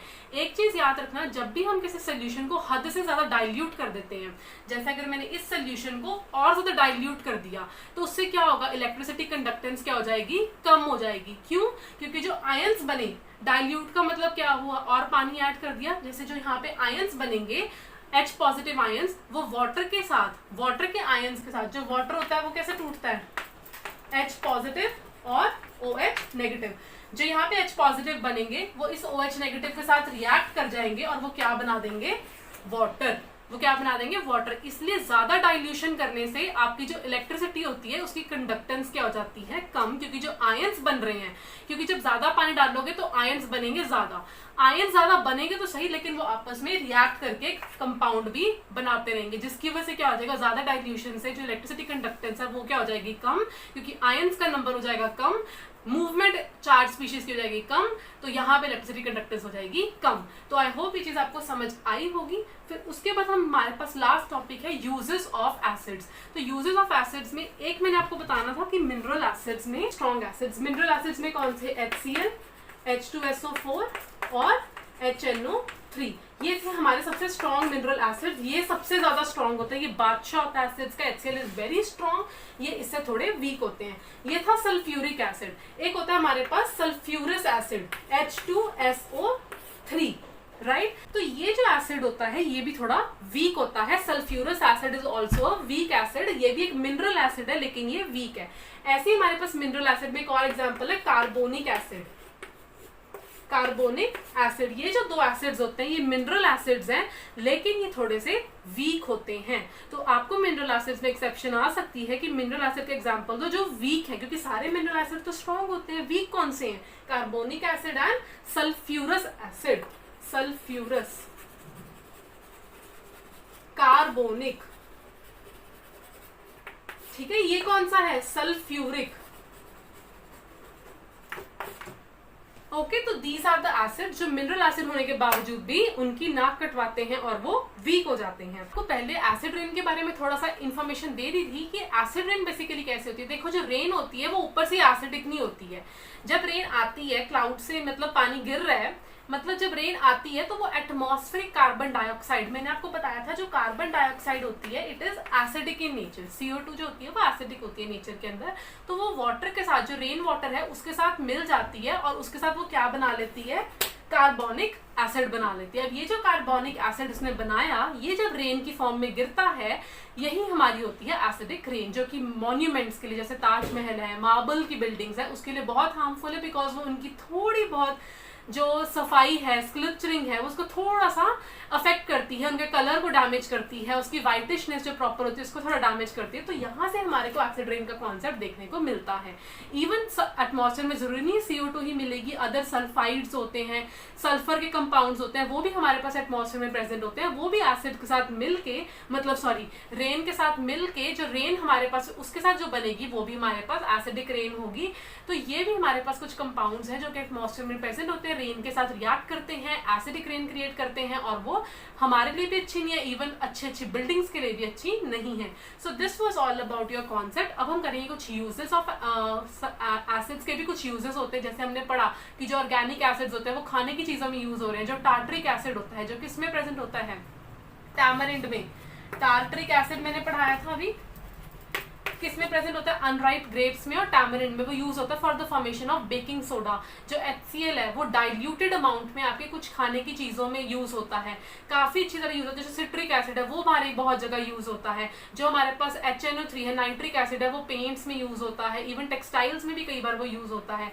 HNO3 है वो डाइज में यूज होता है, टेक्सटाइल्स में यूज होता है, डाई वगैरह करते हैं उसमें भी हमारा HNO3 यूज होता है। सो दीज वर सम छोटे छोटे यूजेस ऑफ एसिड्स। ये आप अपनी NCERT से भी रेफर कर सकते हो। और जो बेसिक सारा कॉन्सेप्ट था एसिड्स का वो मैंने आपको समझा दिया, and I guarantee you full marks अगर आपने इनको अच्छे से समझा है। सो नाउ नेक्स्ट वीडियो में we will start with the bases. Hello students, welcome to the YouTube channel of eSmart Study। क्या आपने मेरी एसिड्स वाले पार्ट 1 की वीडियो देख ली है? अगर नहीं देखी है जल्दी जाओ और जाकर देख कर आओ। तुम्हें अगर वो तुमने एक बार देख ली ना, मैं तुम्हें गारंटी देती हूँ तुम्हारे जो मार्क्स हैं यार इस वीडियो से बहुत अच्छे इंप्रूव होंगे, तुम्हें समझ आएगा और साथ ही में तुम अपने आंसर्स को भी फ्रेम कर पाओगे।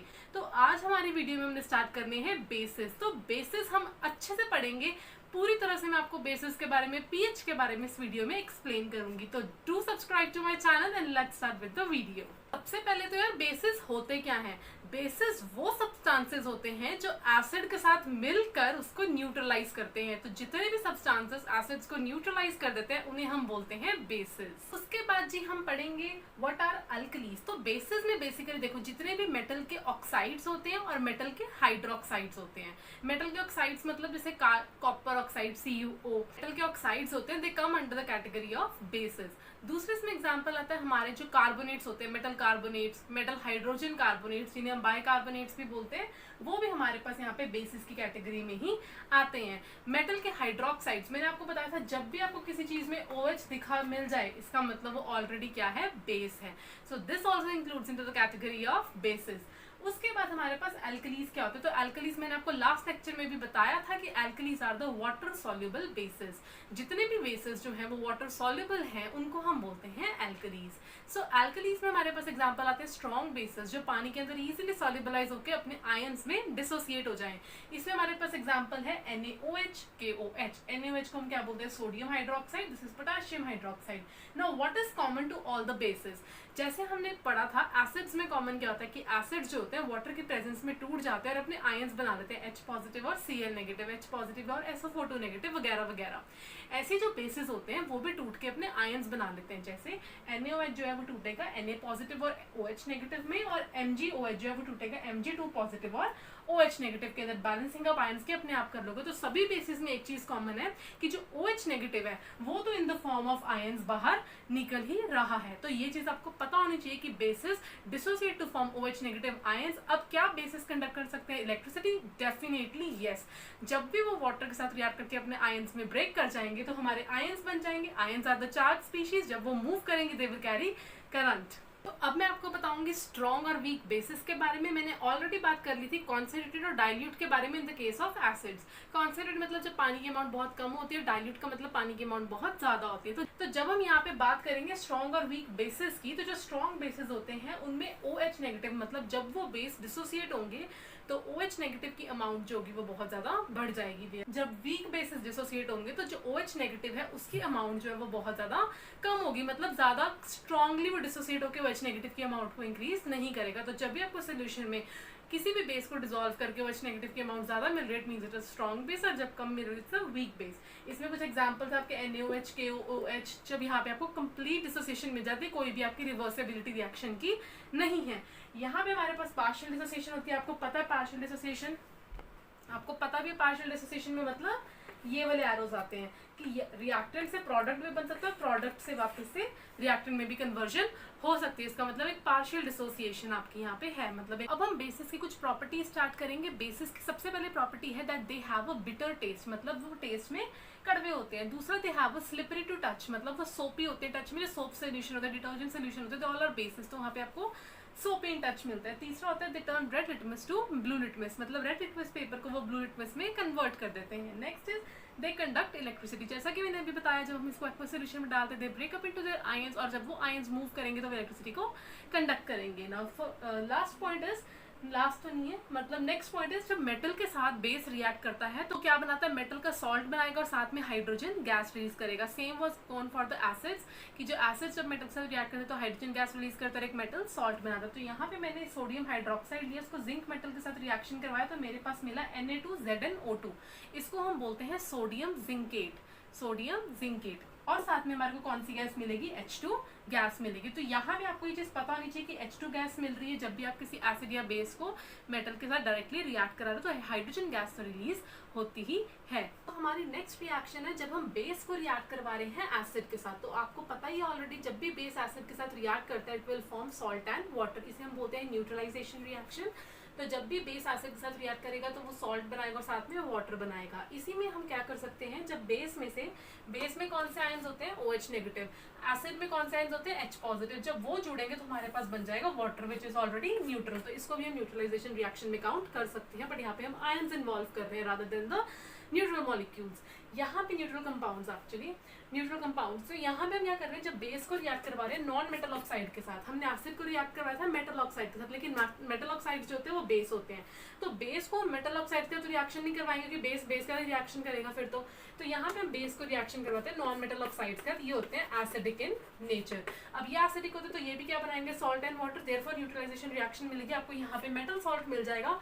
कैल्शियम हाइड्रोक्साइड को मैंने CO2 यानी कि नॉन मेटल ऑक्साइड के साथ रिएक्शन करवाया, तो ये हमारे पास थोड़ा एसिडिक था नेचर में, जब हमने रिएक्शन की मेटल सॉल्ट और वाटर देखने को मिलेगा which is also a neutralisation reaction. I hope this is very much clear. Next I will be telling you about the bases के यूजेस क्या क्या है। तो बेसिस को आप डिफरेंट वेज में यूज कर सकते हो। जैसे सबसे पहले हम बेस को यूज कर सकते हैं मिल्क ऑफ मैग्नीशिया के फॉर्म में। मिल्क ऑफ मैग्नीशिया का मतलब होता है कि जब बेस को आप यूज कर रहे हो एसिडिटी को रिमूव करने के लिए, इट इज एन एंटासिड। जब भी आपके पेट में, स्टमक में एसिडिटी हो जाती है तो हम क्या लेते हैं, मिल्क ऑफ मैग्नीशिया हमारे को बहुत ज्यादा राहत देता है, क्योंकि हमारे को क्या मिलती है उससे, neutralisation of the acid in the stomach, क्योंकि वो एक बेस है। दूसरा हमारे पास यहाँ पे होता है sodium hydrogen carbonate, it is use in baking powders वगैरह। हाइड्रोजन कार्बोनेट है, उसे हम यूज करते हैं बेकिंग पाउडर्स के अंदर, ठीक है। दूसरा हमारे पास है sodium carbonate. Sodium carbonate is a washing soda. साथ ही में हमारे पास न्यूट्रलाइज करता है हार्ड वाटर को, इट इज वॉशिंग सोडा। ये हार्ड वाटर्स को क्या करता है, न्यूट्रलाइज करता है। फिर हमारे पास आता है कैल्शियम हाइड्रोक्साइड। कैल्शियम हाइड्रोक्साइड होता है वो ब्लीचिंग पाउडर में यूज होता है। तो ये कुछ यूजेस थे आपके बेसिस के। So now we will move to the strength of the acid and the base. आता है हमारे पास strength of the acid and the base की, एसिड ज्यादा स्ट्रॉन्ग कब होगा, बेस ज्यादा स्ट्रॉन्ग कब होगा। इससे हम बता सकते हैं पीएच पेपर की हेल्प से। तो यहाँ पे बेसिकली आपके पास पीएच 1 से लेके 14 तक होता है, जिसमें से जो 7 वाला होता है वो होता है बिल्कुल न्यूट्रल, ना ही एसिडिक ना ही बेसिक।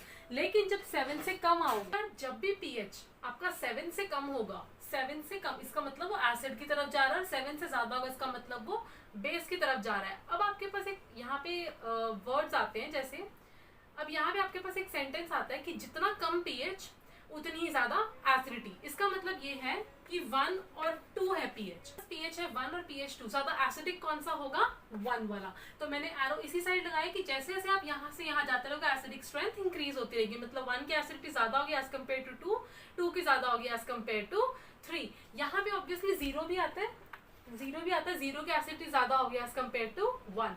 सिमिलरली बेसिस में क्या होगा, 7, 8, 9 जैसे यहाँ जाएगा तो बेसिक स्ट्रेंथ क्या होगी, इंक्रीज होगी। मतलब 14 और 13 में से किसकी एसिडिटी ज्यादा होगी, जितना ज्यादा पीएच नंबर होगा। जैसे यहाँ पे मेरे पास 14 की बेसिसिटी ज्यादा होगी, बेसिकली 14 जो है हमारे पास उसकी बेसिक स्ट्रेंथ ज्यादा होगी एज कम्पेयर टू जिसका पीएच 13 है या जिसका पीएच 12 है। तो उनकी बेसिसिटी, जिसका पीएच नंबर ज्यादा उतनी ही उसकी ज्यादा basicity. So I hope this is very much clear. 7 जो होता है हमारे पास पूरी तरह न्यूट्रल होते हैं। न्यूट्रल वाला स्पीशीज जो होती है वो हमारे पास वाटर होता है, जो कि हमेशा न्यूट्रल होता है, ना ज्यादा एसिडिक होता है ना ज्यादा बेसिक होता है। तो ये आपको क्वेश्चंस पता होना चाहिए। इसी का जैसे एक क्वेश्चन आप देखो, एक क्वेश्चन अब आप सुनो। जैसे आपके पास 5 सोल्यूशंस हैं जिसमें आपकी 4, 1, 11, 7 एंड 9, ठीक है। तो ये आपके पास कुछ टेस्ट ट्यूब्स हैं, आपके पास कुछ पीएच सॉल्यूशंस हैं जिनकी पीएच वैल्यूज ये दे रखी हैं, इनकी पीएच वैल्यूज ये ऑलरेडी दे रखी हैं। तो आपको बताना है इसमें से से न्यूट्रल कौन सा है? तो हमें पता है कि जो 7 वाला होता है वो हमेशा न्यूट्रल होता है। इसमें से स्लाइटली एल्कलीन कौन सा है?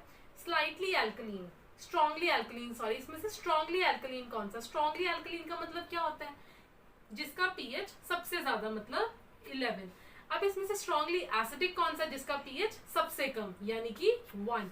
स्लाइटली एल्कलीन कौन सा है? स्लाइटली एल्कलीन मतलब थोड़ा बहुत एल्कलीन, जिसका पीएच 7 से ज्यादा है। ऑब्वियसली 7 से ज्यादा वाले बेसिक होंगे और स्लाइटली होंगे क्योंकि उनका पीएच बड़े नंबर से कम है। और स्लाइटली एसिडिक कौन सा है? ऑब्वियसली जिसका पीएच 4 है। तो 7 से कम वाले सारे एसिडिक, 7 से ज्यादा वाले सारे बेसिक होते हैं। आपको ये याद रखना पड़ेगा।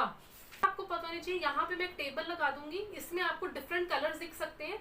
देखो 7 से जब आप इस साइड जाओगे तो आपको थोड़ा सा ऑरेंजिश रेडिश कलर देखने को मिलेगा। जैसे जैसे कलर डार्क होता रहेगा उतनी ही उसकी एसिडिटी बढ़ती रहेगी। वेयर एज जब आप इस डायरेक्शन में जाओगे तो ब्लूइश वॉयलेट कलर्स देखने को मिलेंगे।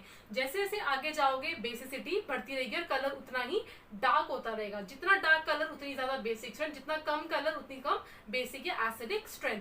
तो यहाँ पे जब जाओगे ज्यादातर आपको रेडिश कलर देखने को मिलेगा, डार्क रेडिश। और जब यहाँ पे जाओगे आपको मतलब वॉयलेट कलर आपको देखने को मिलेगा। तो इन पिक्स को आप बड़े ध्यान से देख सकते हो कि जैसे जैसे डार्क कलर बढ़ रहा है एसिडिटी बढ़ रही है, लाइट कलर बढ़ रहा है तो एसिडिटी कम हो रही है, डार्क ब्लू कलर बढ़ रहा है तो बेसिसिटी बढ़ रही है, और डार्क ब्लू कलर कम हो रहा है तो बेसिसिटी कम हो रही है। डार्क ब्लू कलर कम हो रहा है मतलब बेसिसिटी कम हो रही है। जो 7 हमारा पास न्यूट्रल होता है, इसका यूजुअली पीएच में कलर आता है ग्रीन। ठीक है, तो 7th कलर का 7th पीएच का यूजुअली कलर हमारे पास आता है ग्रीन। लास्ट टॉपिक हम पहुंच गए हैं इस वीडियो पे, और अब हम देखेंगे कि यूजेस क्या है पीएच के। हम पीएच को यूज क्यों कर रहे हैं यार? क्यों? कोई भी चीज पढ़ने का ऑब्वियसली कुछ तो यूज होगा ना।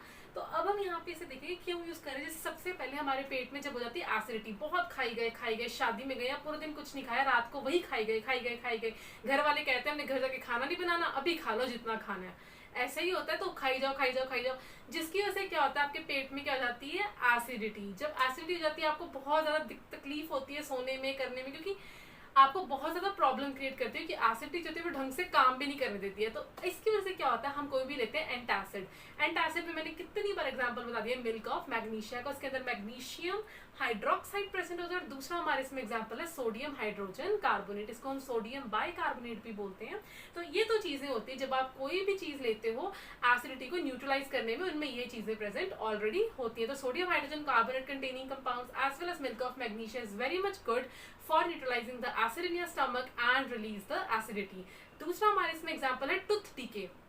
हमने कुछ भी खाया, जैसे कोई भी शुगर या कुछ भी हम खा रहे हैं फॉर सपोज, तो हमारे जो माउथ में बैक्टीरिया होते हैं वो उसे ब्रेक करते हैं और कन्वर्ट करते हैं लैक्टिक एसिड में। और जब भी लैक्टिक एसिड का पीएच 5 से कम चला जाए, कि मतलब 5 से कम पीएच अगर चला गया तो बेटा क्या होगा, आपके जो टीथ है ना, टीथ के अंदर आपका लैक्टिक एसिड आपके टूथ के इनामिल को खराब करना शुरू कर देगा, उसे करोड करना शुरू कर देगा, जिसकी वजह से आपके टीथ में क्या हो जाती है? डेंटल केरीज या और भी प्रॉब्लम्स देखने को मिलती हैं। तो इसको हम कैसे करेक्ट करते हैं? जो हमारे पास टूथपेस्ट होती है उसके अंदर होता है नमक, यानी कि उसके अंदर बेसिकली क्या होता है? बेस। तो वो बेस जो होता है आपके लैक्टिक एसिड को न्यूट्रलाइज कर देता है और आपको बहुत ज्यादा बहुत ज्यादा स्पार्कलिंग टीथ देखने को मिलते हैं। अगर आप अच्छे से ब्रश करते हो तो सुबह और शाम को ब्रश करना मत भूलिएगा। नेक्स्ट इसका एग्जांपल है, तो अब हमने पढ़ना है पीएच जो है प्लांट्स और एनिमल लाइफ को कैसे कंट्रोल करके रख सकता है, कैसे उनके लिए बेनिफिशियल हो सकता है और कैसे हार्मफुल हो सकता है।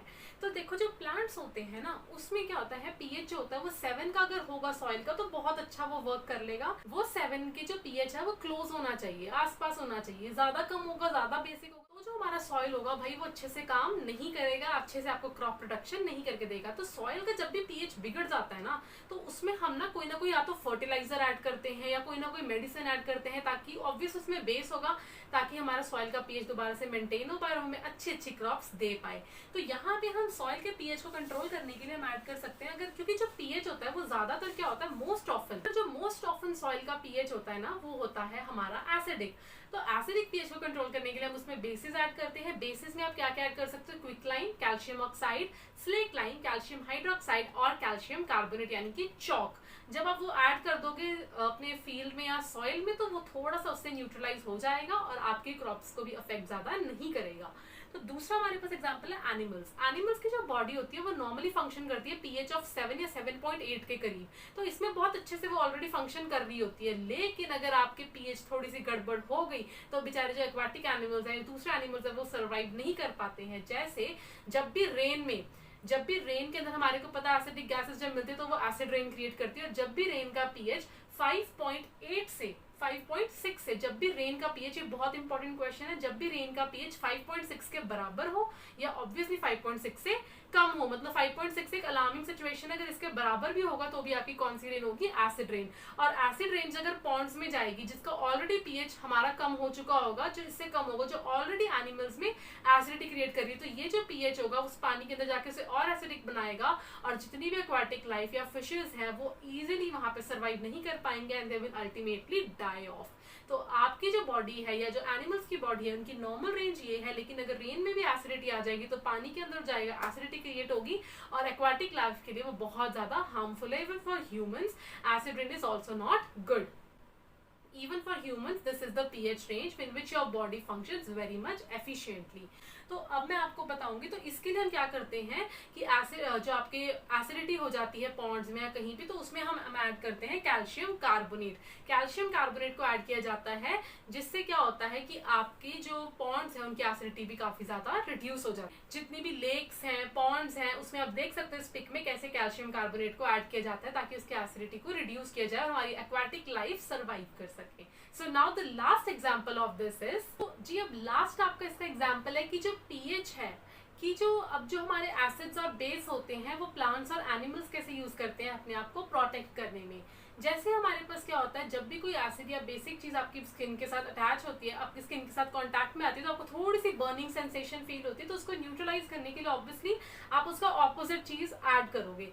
जैसे आपके पास जो एनिमल्स हैं वो क्या करते हैं, इंजेक्ट करते हैं सर्टेन केमिकल्स। जैसे अगर कोई बी है, हनी बी, वो आपको जब काटती है तो आपको जो स्टिंग फील होती है वो अपने हनी बी जो होती है, जो आपके बॉडी के अंदर एक एसिड इंजेक्ट कर देती है, जो कि बहुत वीक एसिड होता है, जिसकी वजह से आपकी स्किन में थोड़ी सी सेंसेशंस फील होती है। तो अगर आप उसके ऊपर कोई भी बेसिक चीज लगाओगे आपको उसकी स्टिंग का न्यूट्रलाइजेशन इफेक्ट मिलेगा और काफी ज्यादा अपनी पेन भी कम हो जाएगी।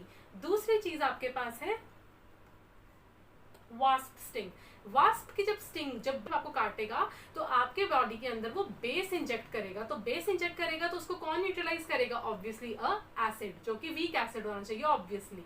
फिर उसके बाद है जब भी कोई एंट स्टिंग, एंट अगर आपको काट रही है तब भी आपको टिकलिंग सेंसेशन थोड़ी सी होती है, बिकॉज एंट आपकी बॉडी के अंदर इंजेक्ट करती है एसिड जिसका नाम होता है मिथेनोइक एसिड। ये हमने एसिड्स में भी पढ़ा है, मिथेनोइक एसिड का फॉर्मूला होता है HCOOH। सिमिलरली एक लीफ है, जैसे एक प्लांट है आपके पास नेटल प्लांट, उसका जो लीफ होता है उसमें भी स्टिंग्स प्रेजेंट होती है, आप यहाँ पे देख सकते हो। जब वो भी आपकी स्किन के अंदर थोड़ा सा इंजेक्ट हो जाए तो वो यही एसिड आपकी स्किन के अंदर इंजेक्ट करता है और एसिड रिलीज करता है मिथेनोइक एसिड। इसको आप न्यूट्रलाइज कर सकते हो बाय रबिंग बेकिंग सोडा, जो कि ऑलरेडी एक बेस है, जिसकी वजह से आपको न्यूट्रलाइजेशन इफेक्ट देखने को मिलेगा। दूसरा हमारे पास यहाँ पे क्या होता है, नेटल लीफ के लिए बहुत ट्रेडिशनल एक मेथड यूज होता है डॉग प्लांट का। डॉग प्लांट जो के ऊपर डॉग प्लांट के लीफ को रब करते हो। जो लीफ होता है डॉग प्लांट का वो भी क्या होता है, बेसिक होता है। क्या होता है, बेसिक केमिकल होता है, जिसकी वजह से आपको जो नेटल स्टिंग का सेंसेशन होगी वो बंद हो जाएगी, बिकॉज वो न्यूट्रलाइज कर देगा। और सबसे मजेदारी बात ये है कि जो नेटल लीफ का प्लांट होता है उसके आस पास ही डॉग प्लांट भी लगा होता है। तो ये बहुत ट्रेडिशनल वे है for curing the nettle leaf अगर स्टिंग हो जाए, अदरवाइज कोई भी बेस आप लगाओ न्यूट्रलाइज तो वो हो ही जाएगा। So this was all about the bases and the pH indicators. Next video में हम लास्ट वीडियो हमारा सॉल्ट्स पे होगा, so do check it out this, so do check out my channel and subscribe to it. Hello everyone, welcome to the YouTube channel of eSmart Study. तो हम कर चुके हैं एसिड बेसिस एंड सॉल्ट्स का acid वाला part और base वाला part. आज हम करने वाले हैं लास्ट पार्ट और ये चैप्टर का हो जाएगा कंप्लीट, यानी कि सॉल्ट्स। सॉल्ट्स देखो यार बहुत इंपॉर्टेंट है, मैं खुद कहूंगी इस पूरे चैप्टर में से सबसे इंपॉर्टेंट टॉपिक सॉल्ट्स ही है। एसिड्स और बेसिस में तो ज्यादातर छोटी छोटी इक्वेशंस आ जाती है, छोटी छोटी डेफिनेशंस आ जाती हैं, बट सॉल्ट्स से अच्छे खासे क्वेश्चंस बनते हैं। तो बहुत अच्छे से आपको मैं सॉल्ट्स पढ़ाने वाली हूँ, क्वेश्चन आपका पेपर में नहीं छूटेगा। So do subscribe to my channel. जो सॉल्ट्स होते हैं ना, salts are the compounds which is formed from an acid by the removal of the hydrogen atom of the acid। मैंने आपको acid एसिड्स की प्रॉपर्टीज में बताया था कि जो सबसे कॉमन बात होती है एसिड्स में, they have the hydrogen atoms, but this is generally not generally true, कि मतलब हमेशा ऐसा नहीं होता कि सभी एसिड्स में हाइड्रोजन होगा, बट यस एसिड्स के अंदर हाइड्रोजन आपको देखने को मिलता है मोस्ट प्रोबेबली। तो यहाँ पे जब आपको एसिड्स में से अब अपने हाइड्रोजन को रिमूव करवा दो तब आपको देखने को मिल जाएगा कोई सॉल्ट। अब रिमूव कैसे करवाते हैं हम हाइड्रोजन को? By the reaction with the metals, metal के chlorides, metal carbonates, metal hydrogen carbonates जब हम रिमूव करवाते हैं हमारे को क्या देखने को मिलता है? सॉल्ट देखने को मिलता है। तो ये ऐसे ही मैंने एक एग्जांपल बताया, हमने सबसे पहले रिएक्शंस ऑफ एसिड्स में ये सब चीजें पढ़ी हुई है ऑलरेडी। अगर आपने वो वीडियो नहीं देखी है जल्दी जाकर देखो।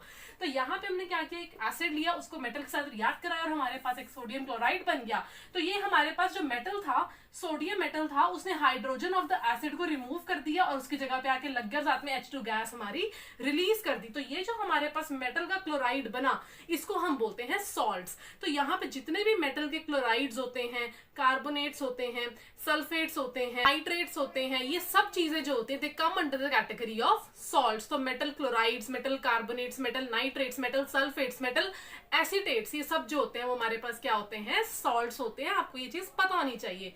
साथ ही में हमारे पास जैसे कई बार क्या होता है, एक मेटल की जगह कोई ग्रुप, जैसे कि अमोनियम ग्रुप, NH4 ग्रुप जो होता है वो हमारे मेटल के, हमारे एसिड के हाइड्रोजन को रिप्लेस कर देता है और हमारे पास जो कंपाउंड बनता है वो भी हमारे पास क्या होता है? सॉल्ट होता है, जिसे हम बोलते हैं अमोनियम क्लोराइड। साथ में हमारे यहाँ पे हाइड्रोजन रिमूव किया किसने? अमोनियम ग्रुप ने। दूसरा हमारे को पता है एक होती है न्यूट्रलाइजेशन रिएक्शन। न्यूट्रलाइजेशन रिएक्शन में क्या होता है, एक एसिड और बेस रिएक्ट करते हैं और हमारे को एक सॉल्ट और वाटर देखने को मिलता है। तो यहाँ पे हमारे पास हमने क्या देखा कि जो सॉल्ट है उसके दो पेरेंट्स हैं, एक एसिड है और दूसरा एक बेस है। तो जब भी आप कोई सॉल्ट बना रहे हो, जैसे फॉर सपोज मैंने सॉल्ट बनाया NaCl, तो उसका जो नाम होगा दोनों पेरेंट्स का मिला के होगा। कैसे? जो पहला नाम होगा वो होगा बेस के थ्रू, जो दूसरा नाम होगा वो हमारे पास आएगा एसिड के थ्रू। तो यहाँ पे हमने सोडियम क्लोराइड बना, सोडियम क्लोराइड किससे बनता है? सोडियम हाइड्रोक्साइड और HCl, हाइड्रोक्लोरिक एसिड, उन्हीं से हम इसका नाम देते हैं sodium chloride. I hope this is very much clear. तो जो एक सॉल्ट होता है, जैसे एसिड्स और बेसिस इलेक्ट्रिसिटी कंडक्ट करते हैं, अपने एक्वस फेस में पानी में जाते हैं, अपने आयंस में टूटते हैं, आयंस मूव करते हैं, इलेक्ट्रिसिटी को कंडक्ट करते हैं। सिमिलरली जो सॉल्ट होता है वो भी जब पानी में जाता है अपने आयंस में टूटता है, या तो स्ट्रांगली टूटेगा, कंप्लीटली डिसोसिएट होगा, या पार्शियली डिसोसिएट होगा, and it will conduct electricity. तो ये चीज आपको मैंने ऑलरेडी बता दी है कि जो आयंस होते हैं वो इलेक्ट्रिसिटी कंडक्ट करते हैं। तो जो सॉल्ट होगा वो भी अपने एक्वस फेस में आयंस में टूटेगा, एंड आयंस जो होंगे वो मूव करेंगे और इलेक्ट्रिसिटी को क्या करेंगे? कंडक्ट करेंगे। मेरे पास NaCl है, राइट, ये टूटेगा Na+ में और दूसरा Cl- में। अब ये हमारे पास आयंस बन गए जिसके ऊपर होता है पॉजिटिव चार्ज, इसको हम क्या बोलते हैं? कैटायन।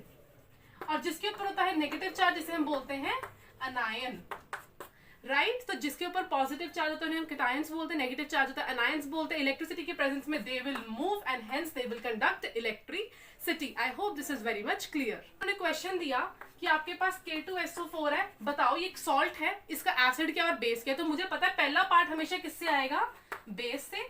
दूसरा पार्ट हमेशा किससे आएगा? एसिड से। और एसिड में हमेशा कौन प्रेजेंट होता है? हाइड्रोजन। तो मतलब ये तो हो गया H2SO4। और बेस में हमेशा क्या प्रेजेंट होता है? हाइड्रोक्साइड यानी कि OH। तो ये क्या बनेगा? KOH। आपको पता होना चाहिए जो OH है इसकी वैलेंसी होती है 1, पोटेशियम की वैलेंसी होती है 1। जब इनको आप क्रॉस करोगे तो यही चीज बनेगी। सिमिलरली यहाँ पे हाइड्रोजन की वैलेंसी होती है 1, लेकिन सल्फेट की वैलेंसी जो होती है 2। जब आप इसे क्रॉस करते हो तो ये चीज बनती है। These all are the formulas which you have been studied in class 9th। अभी तो जस्ट छोटा मोटा रिकैप है। इसी का एक और एग्जांपल है मैग्नीशियम सल्फेट। जल्दी से इसका कमेंट सेक्शन में आंसर बता दो। ये हमारे पास बेस से आएगा और ये हमारे पास एसिड से आएगा। तो जो बेस से आया हमारे पास उसके साथ कुछ नहीं करना, OH जोड़ देना है। अब उसकी वैलेंसीज को बैलेंस करना है। मैग्नीशियम की वैलेंसी होती है 2, इसकी वैलेंसी होती है 1। तो ये हमारे पास बन जाएगा ये। और एसिड हमारे पास SO4 सिर्फ एक ही एसिड में आता है H2SO4, या नहीं तो आपने एसिड में कुछ नहीं करना, H जोड़ देना SO4।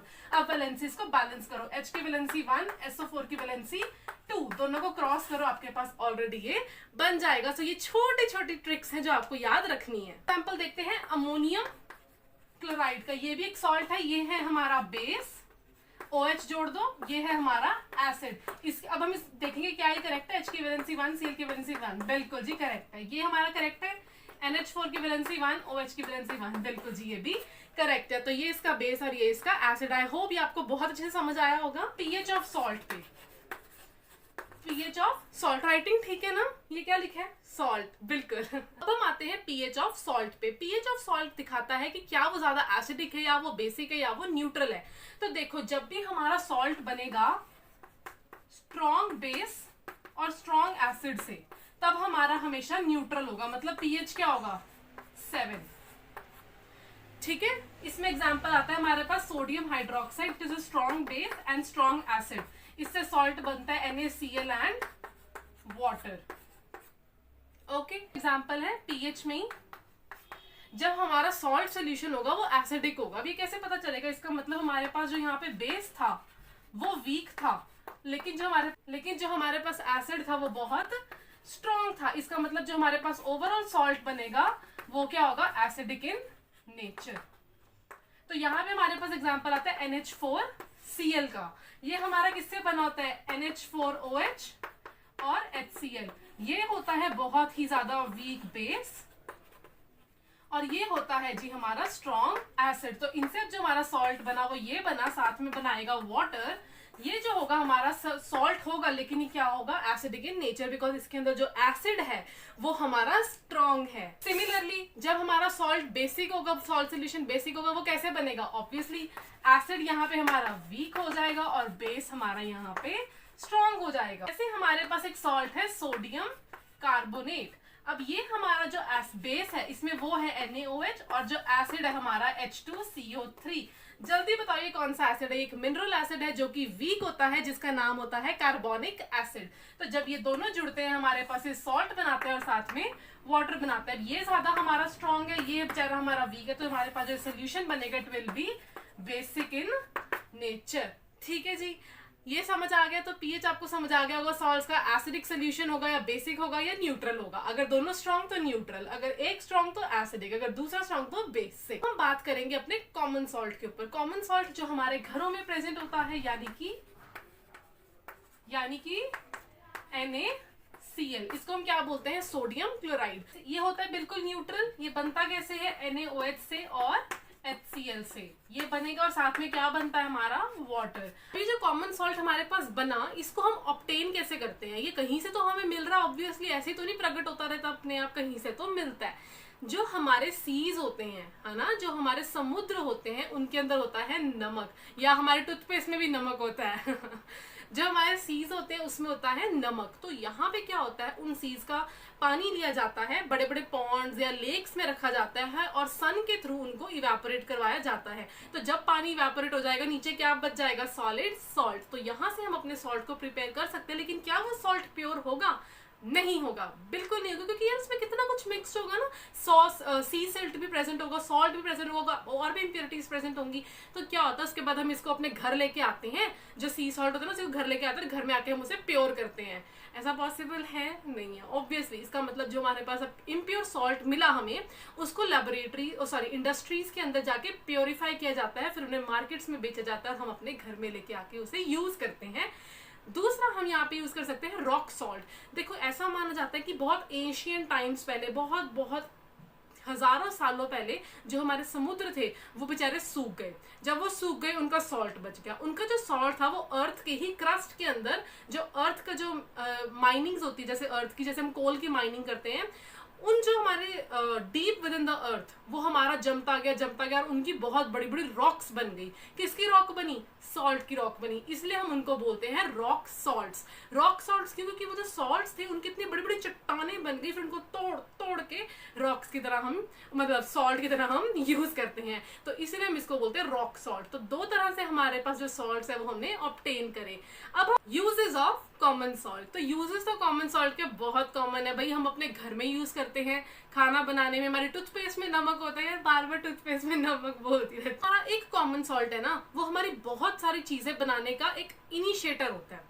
जैसे अगर हमारे को कोई मटर पनीर की सब्जी बनानी है, उसके लिए ऑब्वियसली मुझे क्या डालना पड़ेगा? मटर डालने पड़ेंगे और पनीर डालना पड़ेगा। उसके अंदर मैं आलू तो नहीं डाल दूंगी, है ना, तो उसमें मैं भिंडी तो नहीं डाल दूंगी, उसमें मेरे को मटर या पनीर डालना पड़ेगा। सिमिलरली हमारा जो कॉमन सॉल्ट होता है वो बहुत सारे प्रोडक्ट्स बनाने में यूज आता है, जैसे बेकिंग पाउडर हमारे कॉमन सॉल्ट से बनता है, बेकिंग सोडा हमारे कॉमन सॉल्ट से बनता है, ब्लीचिंग पाउडर कॉमन सॉल्ट से बनता है। ये सारी चीजें हमारे कॉमन सॉल्ट से बन रही हैं, तो हमारा कॉमन सॉल्ट हुआ ना इंपॉर्टेंट। तो अब हम करेंगे कुछ यूजेस, अब हम करेंगे कौन सी चीजें हमारे कॉमन सॉल्ट से बन सकती हैं और उनके प्रॉपर्टीज है इतनी इंपॉर्टेंट है, उनकी रिएक्शंस इतनी इंपॉर्टेंट है। ये सबसे इंपॉर्टेंट पार्ट है जो अब हम करने वाले हैं। ओके जी, तो सबसे पहला यूज हमारा सोडियम क्लोराइड का है for the formation of sodium hydroxide. यार सोडियम हाइड्रोक्साइड का एक दूसरा बहुत इंपॉर्टेंट नाम है जो कि है कॉस्टिक सोडा। शायद मैंने यहां नहीं लिखा, कॉस्टिक सोडा, इसका ये दूसरा नाम है हमारा किसका, सोडियम हाइड्रोक्साइड का, NaOH का। यार ये जो होता है ना, इसको हम ऑब्टेन करते हैं बाय इलेक्ट्रोलाइसिस। इलेक्ट्रो का मतलब इलेक्ट्रिक करंट, लाइसिस का मतलब टूट जाना।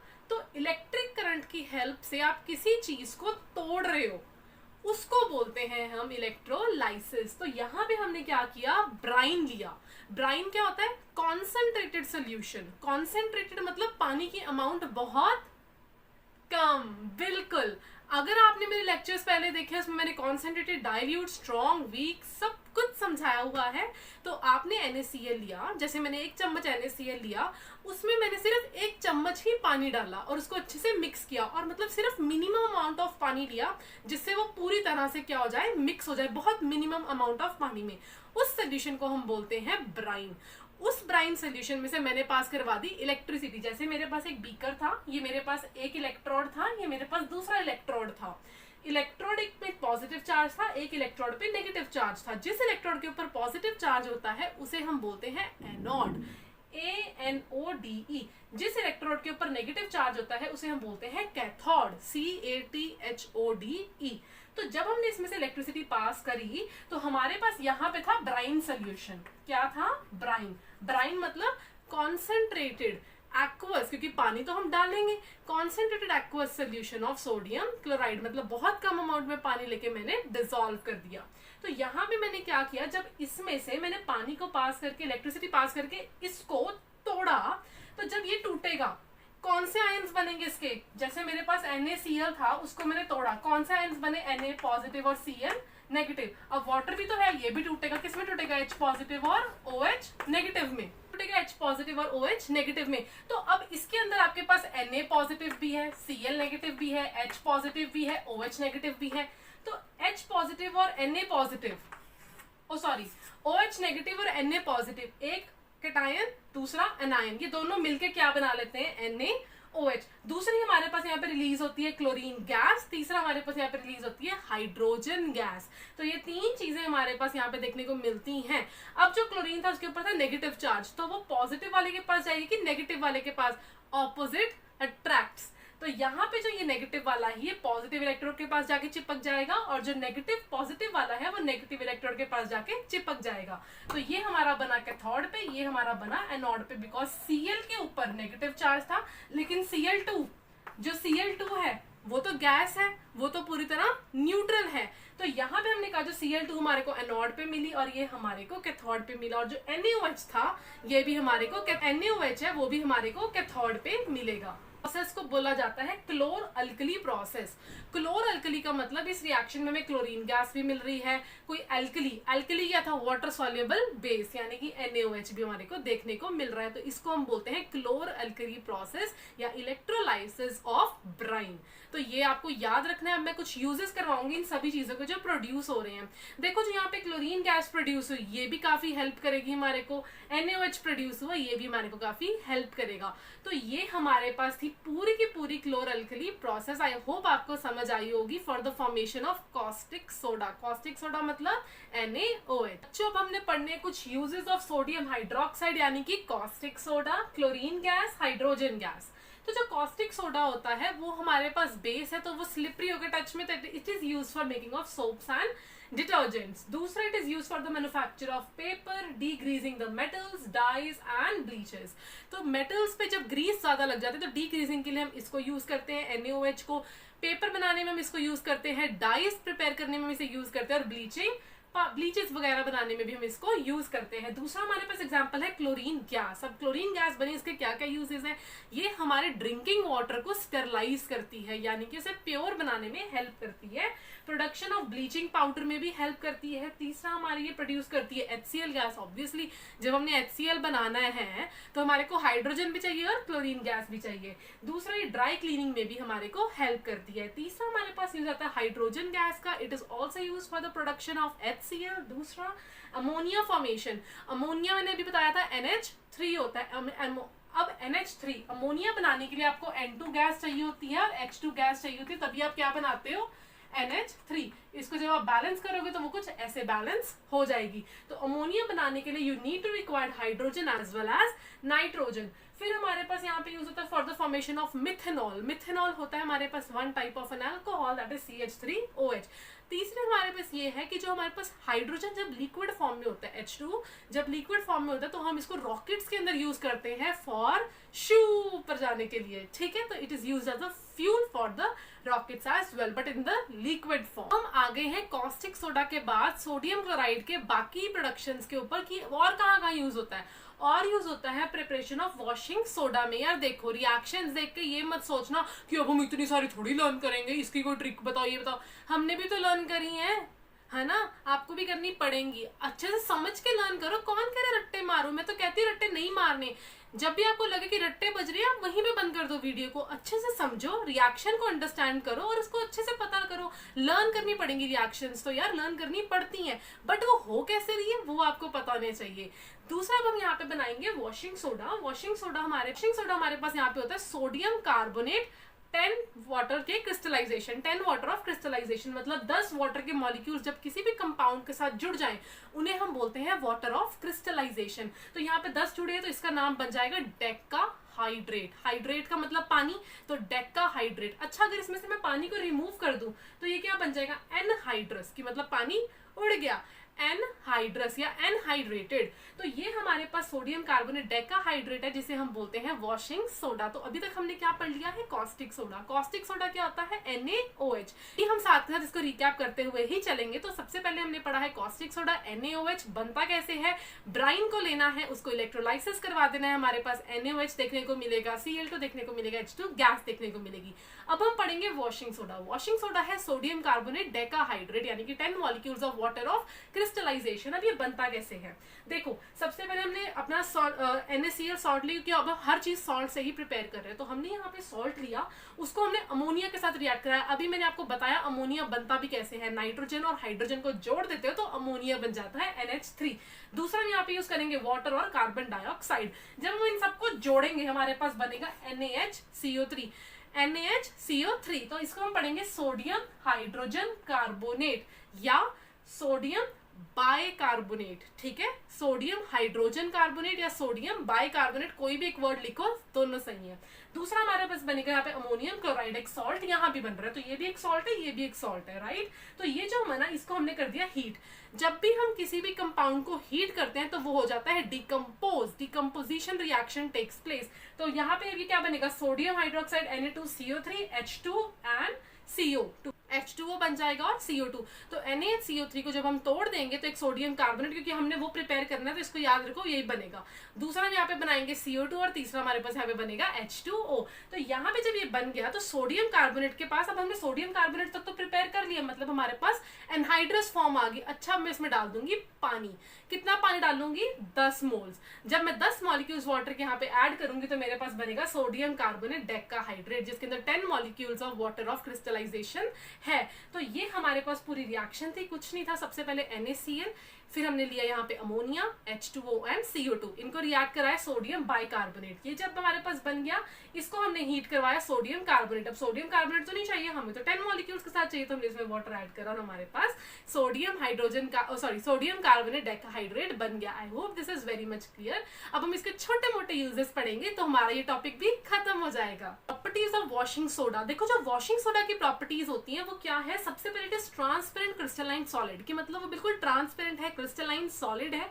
दूसरा ये एल्कलाइन है नेचर में, सोडियम कार्बोनेट है, एल्कलाइन है नेचर में, तो वो रेड लिटमस को ब्लू में टर्न करेगा। दूसरा यहाँ पे क्या करते हैं, डिटर्जेंट होती है कुछ डिटर्जेंट क्लीनिंग प्रॉपर्टीज। अब ये क्या करते, जितना भी आप कपड़ों को जब आप वॉश करते हो तो उनके डिटर्जेंट्स वगैरह में ये प्रेजेंट होता है। क्या करता है, जो कपड़ों के अंदर डर्ट या ग्रीस होती है उनको कम करके एक वाटर सॉल्यूबल कंपाउंड बनाता है। वाटर सॉल्यूबल मतलब जो पानी में डिसॉल्व हो जाए। तो जब आप उन गंदे कपड़ों को डिटर्जेंट से जिन्होंने आपने साफ किया उनको जब आप पानी में डालते हो तो ये जो वाटर सॉल्यूबल कंपाउंड है, जिस पानी में आपने कपड़े को डाला वो उसी के अंदर ही डिसॉल्व हो गया। और जब आप बाहर कपड़ा निकालते हो, वो बिल्कुल आपको कैसा दिखेगा, साफ सुथरा। तो जितने भी वाटर सॉल्युबल कंपाउंड्स है हमारा ये बनाता है, वो कपड़े को जब आप पानी में डालते हो पानी के अंदर ही घुल जाते हैं और जब कपड़ा बाहर निकालते हो वो बिल्कुल साफ सुथरा हो जाता है। तीसरा यहाँ पे आएंगे इसके यूजेस में, इट इज क्लीनिंग एजेंट। मैंने आपको ऑलरेडी बता दिया कि वो कपड़ों के साथ रिएक्ट करके, जो उसमें डिटर्जेंट डर्ट या ग्रीस वगैरह होती है उनके साथ रिएक्ट करके वाटर सॉल्युबल कंपाउंड बनाता है। जब उसे पानी में डालते हैं वो सारे डर्ट और ग्रीस पानी में ही रह जाते हैं और कपड़ा बिल्कुल साफ सुथरा बन के बाहर आता है। फिर हमारे पास यहाँ बनता है compounds of many dry soap powders. Dry soap powders मतलब जैसे सर्फ एक्सेल हो गया, टाइड्स, वॉशिंग पाउडर निरमा। तो ये जो वॉशिंग पाउडर निरमा है इसके अंदर भी हमारा सोडियम कार्बोनेट ये प्रेजेंट होता है। फिर हमारे पास यहाँ पे removes permanent hardness of water. देखो वाटर दो तरह का होता है, एक होता है सॉफ्ट वाटर, एक होता है हार्ड वाटर।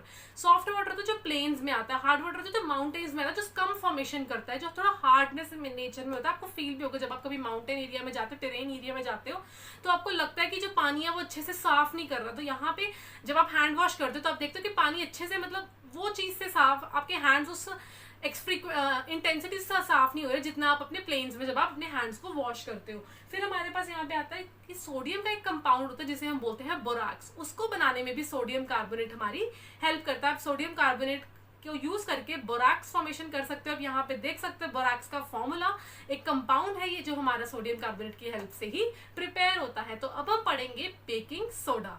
हमारे पास कंपाउंड है बेकिंग सोडा। बेकिंग सोडा भी हमारे पास किससे बन रहा है, सोडियम क्लोराइड से।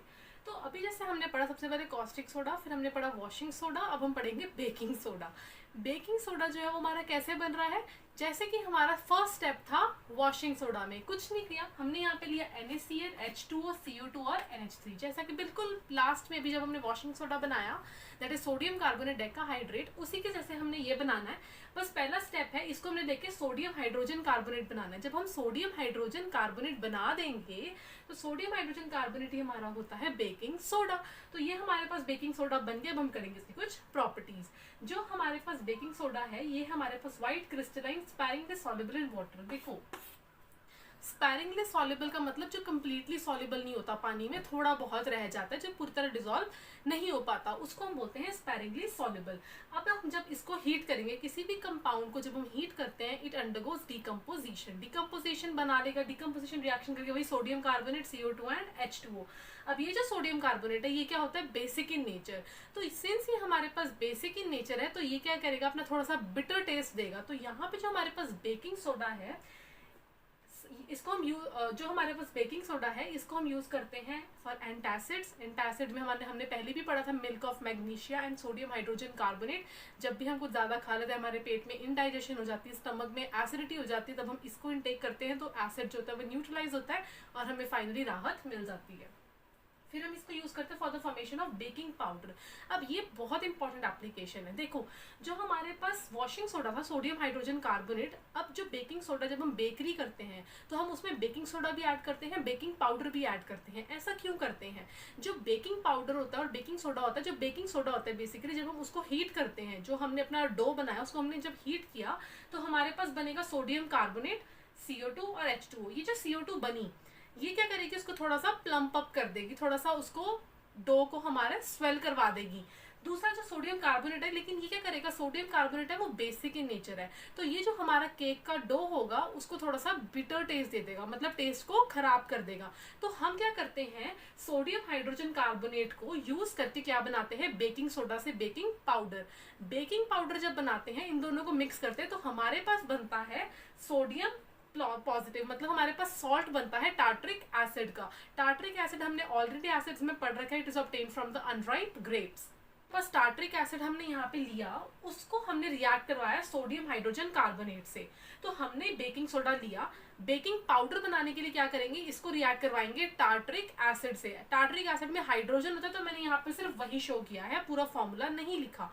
टार्टरिक एसिड से रिएक्ट कराएंगे, जब भी बेस एसिड के साथ रिएक्ट करेगा तो वो एक सॉल्ट बनाएगा। कौन सा सॉल्ट बनाएगा, टार्टरेट। टार्टरेट सॉल्ट बनाएगा। ये जो टार्टरेट सॉल्ट होता है ये बहुत अच्छा होता है टेस्ट के अंदर, ये टेस्ट में इतना अच्छा होता है कि आप अपने केक्स में एक अच्छा सा एक स्वीट टेस्ट उसको लेके आता है।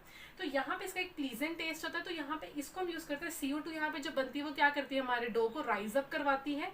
H2 हमारे पास एडिशनली रिलीज होता है। तो यहाँ पे जब हमारा केक राइज होगा, स्वेल होगा, तो उसकी शेप भी अच्छी आएगी, इसकी अपीयरेंस भी इंप्रूव होगी।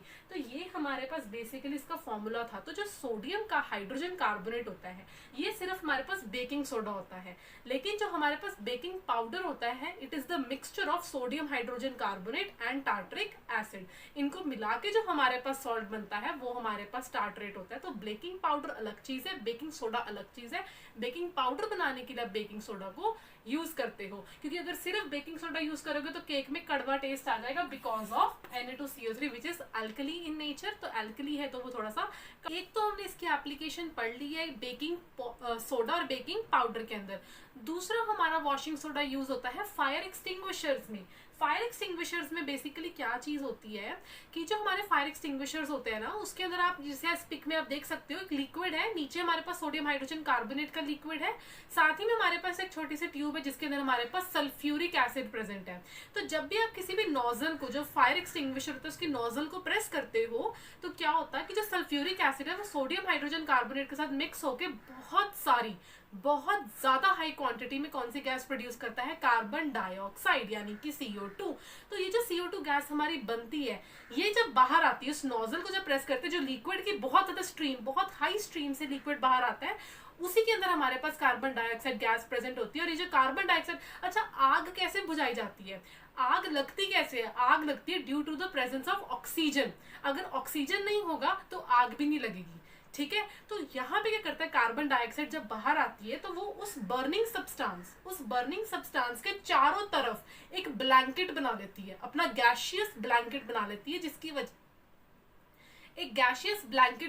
जिसकी वजह से जो एटमॉस्फेरिक ऑक्सीजन उस आग के कांटेक्ट में थी ना वो बंद हो जाती है। ऑक्सीजन का आग के साथ कांटेक्ट अब बंद हो गया, इसका मतलब आग क्या हो जाएगी, बुझ जाएगी। और जो लिक्विड हमारे पास हम उस नोजल में से गिरा रहे हैं वो उस बर्न चीज को, जो चीज बर्न हो चुकी है उसको थोड़ा कूलिंग इफेक्ट देती है। लेकिन आग रोकता कौन है, बेसिकली हमारा carbon dioxide, by making a blanket over it. अब कार्बन डाइऑक्साइड बनता कैसे है, बाय द डीकम्पोजिशन ऑफ हमारा NaCO3 सॉरी। तो यहाँ पे हमारा जो ये यहाँ पे हमारी रिलीज कैसे हो रही है, बिकॉज ऑफ जो हमारे पास फायर एक्सटिंग्विशर था उसके अंदर सोडियम हाइड्रोजन कार्बोनेट था यानी कि वॉशिंग सोडा था, साथ में एक छोटी सी ट्यूब थी जो इनके कांटेक्ट में नहीं थी, वो सेपरेट थी। उसमें कौन था, उसके अंदर कौन था, सल्फ्यूरिक एसिड।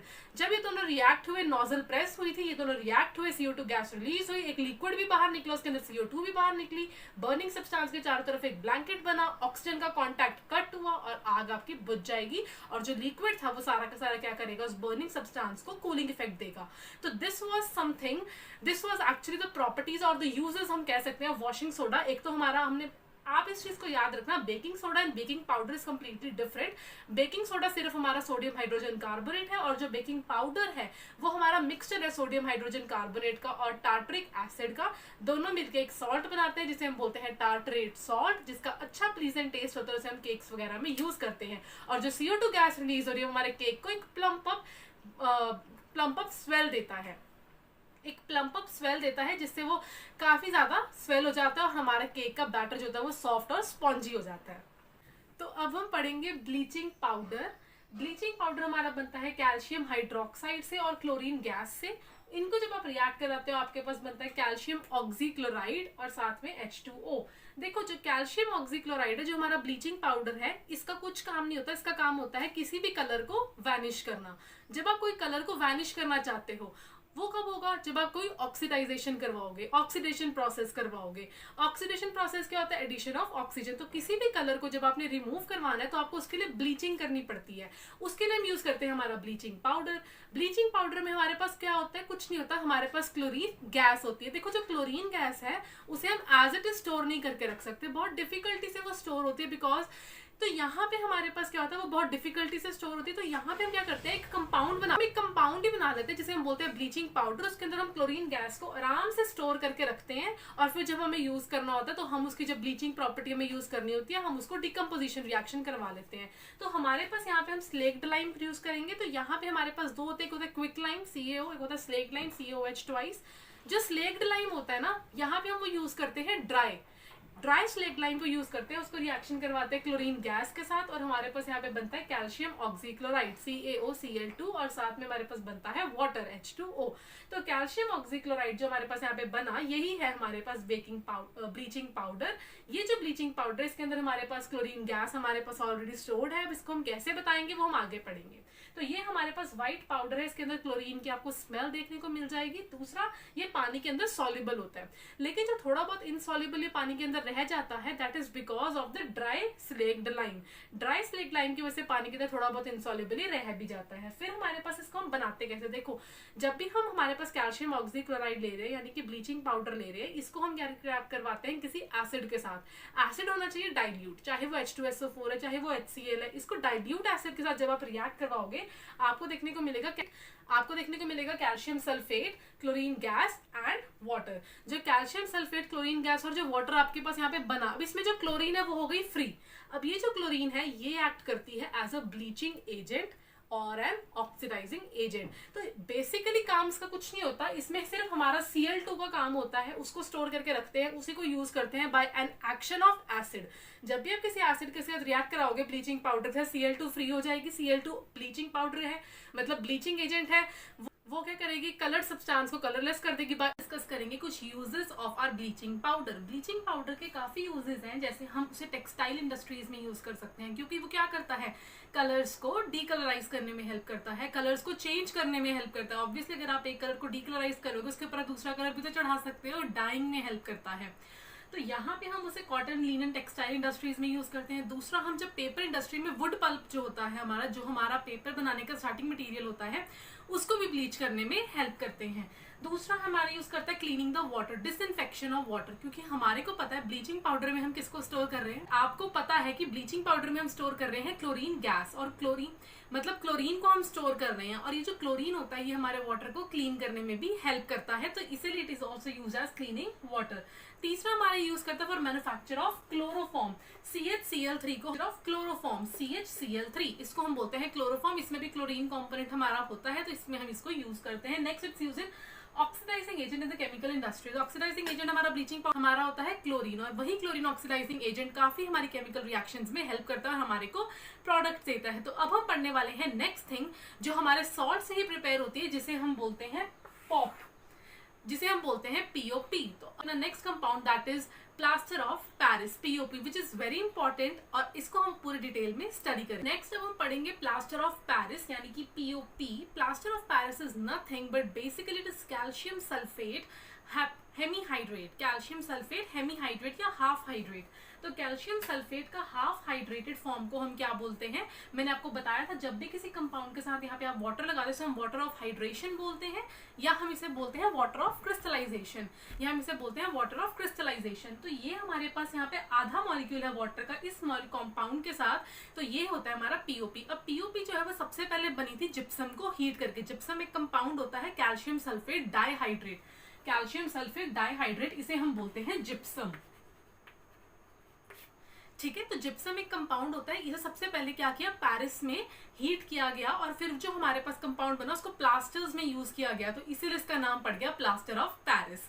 तो जिप्सम को जब हमने हीट किया 100 डिग्री सेल्सियस के ऊपर, तब इसने हमारे को कैल्शियम सल्फेट हेमीहाइड्रेट दे दिया। इसका मतलब इसने क्या बना दिया, प्लास्टर ऑफ पेरिस बना दिया। तो यहाँ पे हमारे पास साथ में क्या लूज हुआ, 3/4 हमारे पास वाटर जो यहाँ पे लूज हुआ, मतलब 1.5 मॉलिक्यूल ऑफ वाटर हमारा यहाँ पे लूज हुआ है, 3/4 हमारा वाटर जो है यहाँ पे लूज हुआ, और हमारे पास कैल्शियम सल्फेट हेमीहाइड्रेट हमें मिल गया, विच इज ऑल्सो कॉल्ड POP।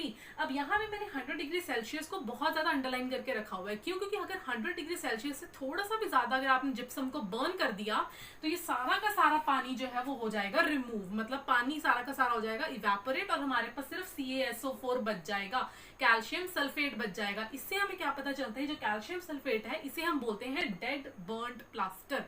ये जो हमारे पास अब बच गया, क्योंकि अगर हमने इसे 100 डिग्री सेल्सियस से ज्यादा हीट कर दिया तो हमारे पास बच गया डेड बर्न्ड प्लास्टर। अब ये डेड बर्न्ड प्लास्टर है, इसमें आप पानी पिलाई जाओ, इससे आपको वो कंसिस्टेंसी नहीं मिलती जो कि पीओपी से मिलती है और आप इसको प्लास्टर्स में यूज करते हो। तो यहाँ पे ये हमारा ज्यादा किसी काम का नहीं होता। तो चलेंगे कुछ uses of plaster of Paris. तो अब हम डिस्कस करेंगे कुछ important properties of plaster of Paris. इसमें सबसे पहली प्रॉपर्टी ये है कि it sets into a hard mass जब आप इसे पानी के साथ मिक्स करते हो। देखो, जब भी आप प्लास्टर ऑफ पेरिस को पानी के साथ मिक्स करते हो, यानी कि CaSO4.12H2O को जब मैं पानी के साथ मिक्स कर रही हूँ तो ये हमारे पास बना देगा CaSO4.2H2O। इसको हम क्या बोलते हैं? जिप्सम। मतलब इसको जब पानी के साथ डालेंगे तो ये एक हार्ड मास यानी कि जिप्सम बना लेगा। तो ये जो जिप्सम होता है ये बहुत हार्ड होता है और आपके टॉयज, आपके प्लास्टर्स, आपके कास्ट, आपके स्टैचूज बनाने में काफी हेल्प करता है। दूसरी इसकी प्रॉपर्टी है कि इसको आप मॉइस्चर प्रूफ कंटेनर में रखोगे। देखो यार, अभी हमने पढ़ा, अगर ये पानी के साथ या मॉइस्चर के कांटेक्ट में आ जाएगा तो ये अपना सेट होना स्टार्ट हो जाएगा, जिप्सम के अंदर सेट होना स्टार्ट हो जाएगा, राइट। एक हार्ड मास बनना स्टार्ट हो जाएगा, जिसकी वजह से क्या होगा, इसकी कोई वैल्यू ही नहीं रहेगी। तो प्लास्टर ऑफ पेरिस को आपको मॉइस्चर प्रूफ कंटेनर में रखना चाहिए फॉर इट्स फर्दर यूजेस। तो इसके और कुछ और यूजेस भी। सबसे पहले इसका यूज है हॉस्पिटल्स में। हॉस्पिटल्स में हमने कितनी बार देखा है कि जिनके भी आर्म्स के आगे या कहीं भी फ्रैक्चर हो जाता है तो ये जो प्लास्टर ऑफ पेरिस है इसका प्रॉपर हम, तो यहाँ पे जो प्लास्टर ऑफ पेरिस है, जब भी कोई बोन फ्रैक्चर हो जाती है उसको प्लास्टर ऑफ पेरिस को अप्लाई किया जाता है। प्लास्टर ऑफ पेरिस को अप्लाई किया जाता है by mixing it with right amount of water. देखो, जब राइट अमाउंट ऑफ वाटर से जुड़ेगा तो वो क्या बनाएगा? हार्ड मास यानी कि जिप्सम। अब ये जो जिप्सम है ये आपके बोन्स को, आपके जॉइंट्स को बिल्कुल करेक्ट हीलिंग प्रोवाइड करता है, बिकॉज वो इनको बिल्कुल स्ट्रेट पोजीशन में रखता है, उसको मूवमेंट नहीं करने देता ज्यादा।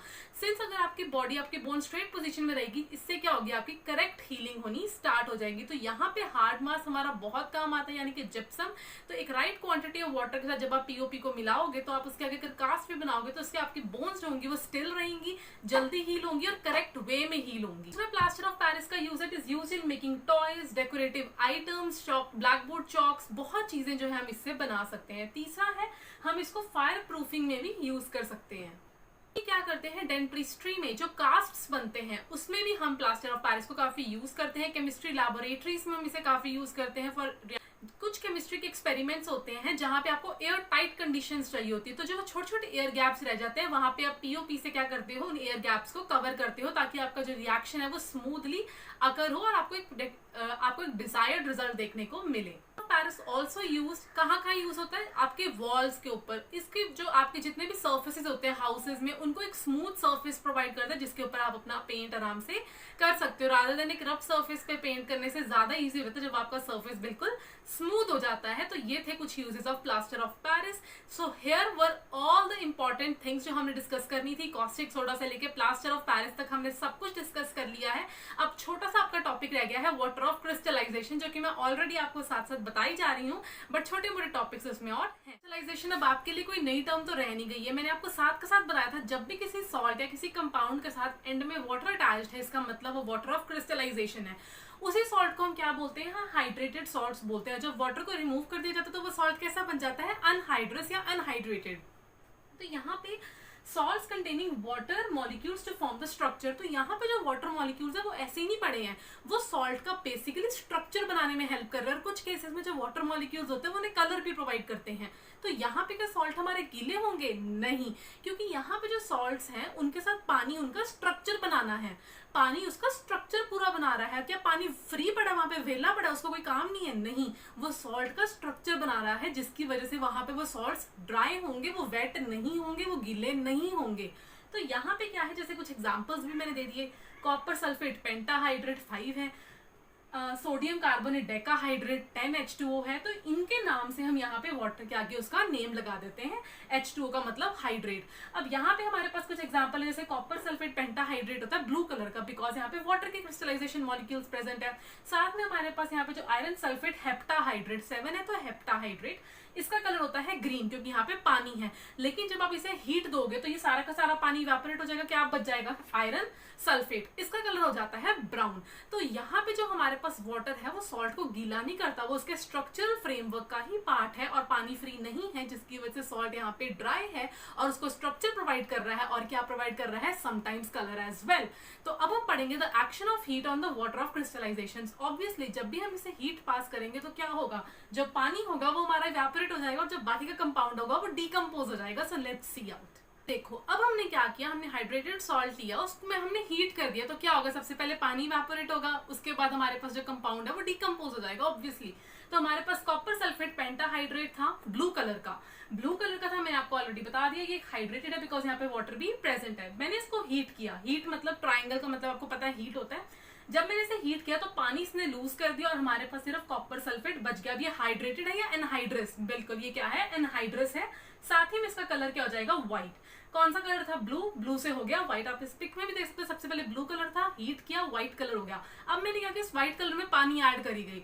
जब मैंने इसमें पानी ऐड किया तो क्या बन गया, एनहाइड्रस से फिर से हाइड्रेटेड, क्या बन गया, एनहाइड्रस से फिर से हाइड्रेटेड बन गया, मतलब व्हाइट से ब्लू में कन्वर्ट हो गया। So this was about the water of crystallisation. बहुत छोटा सा टॉपिक था, आई होप आपको सॉल्ट्स अच्छे से समझ आया होगा। If you have any queries, any doubts, comment down below. So now ये चैप्टर सीरीज होगी आपकी खत्म। Do comment for the next chapter and I will definitely make a very amazing lectures on that. So let's meet in the next video.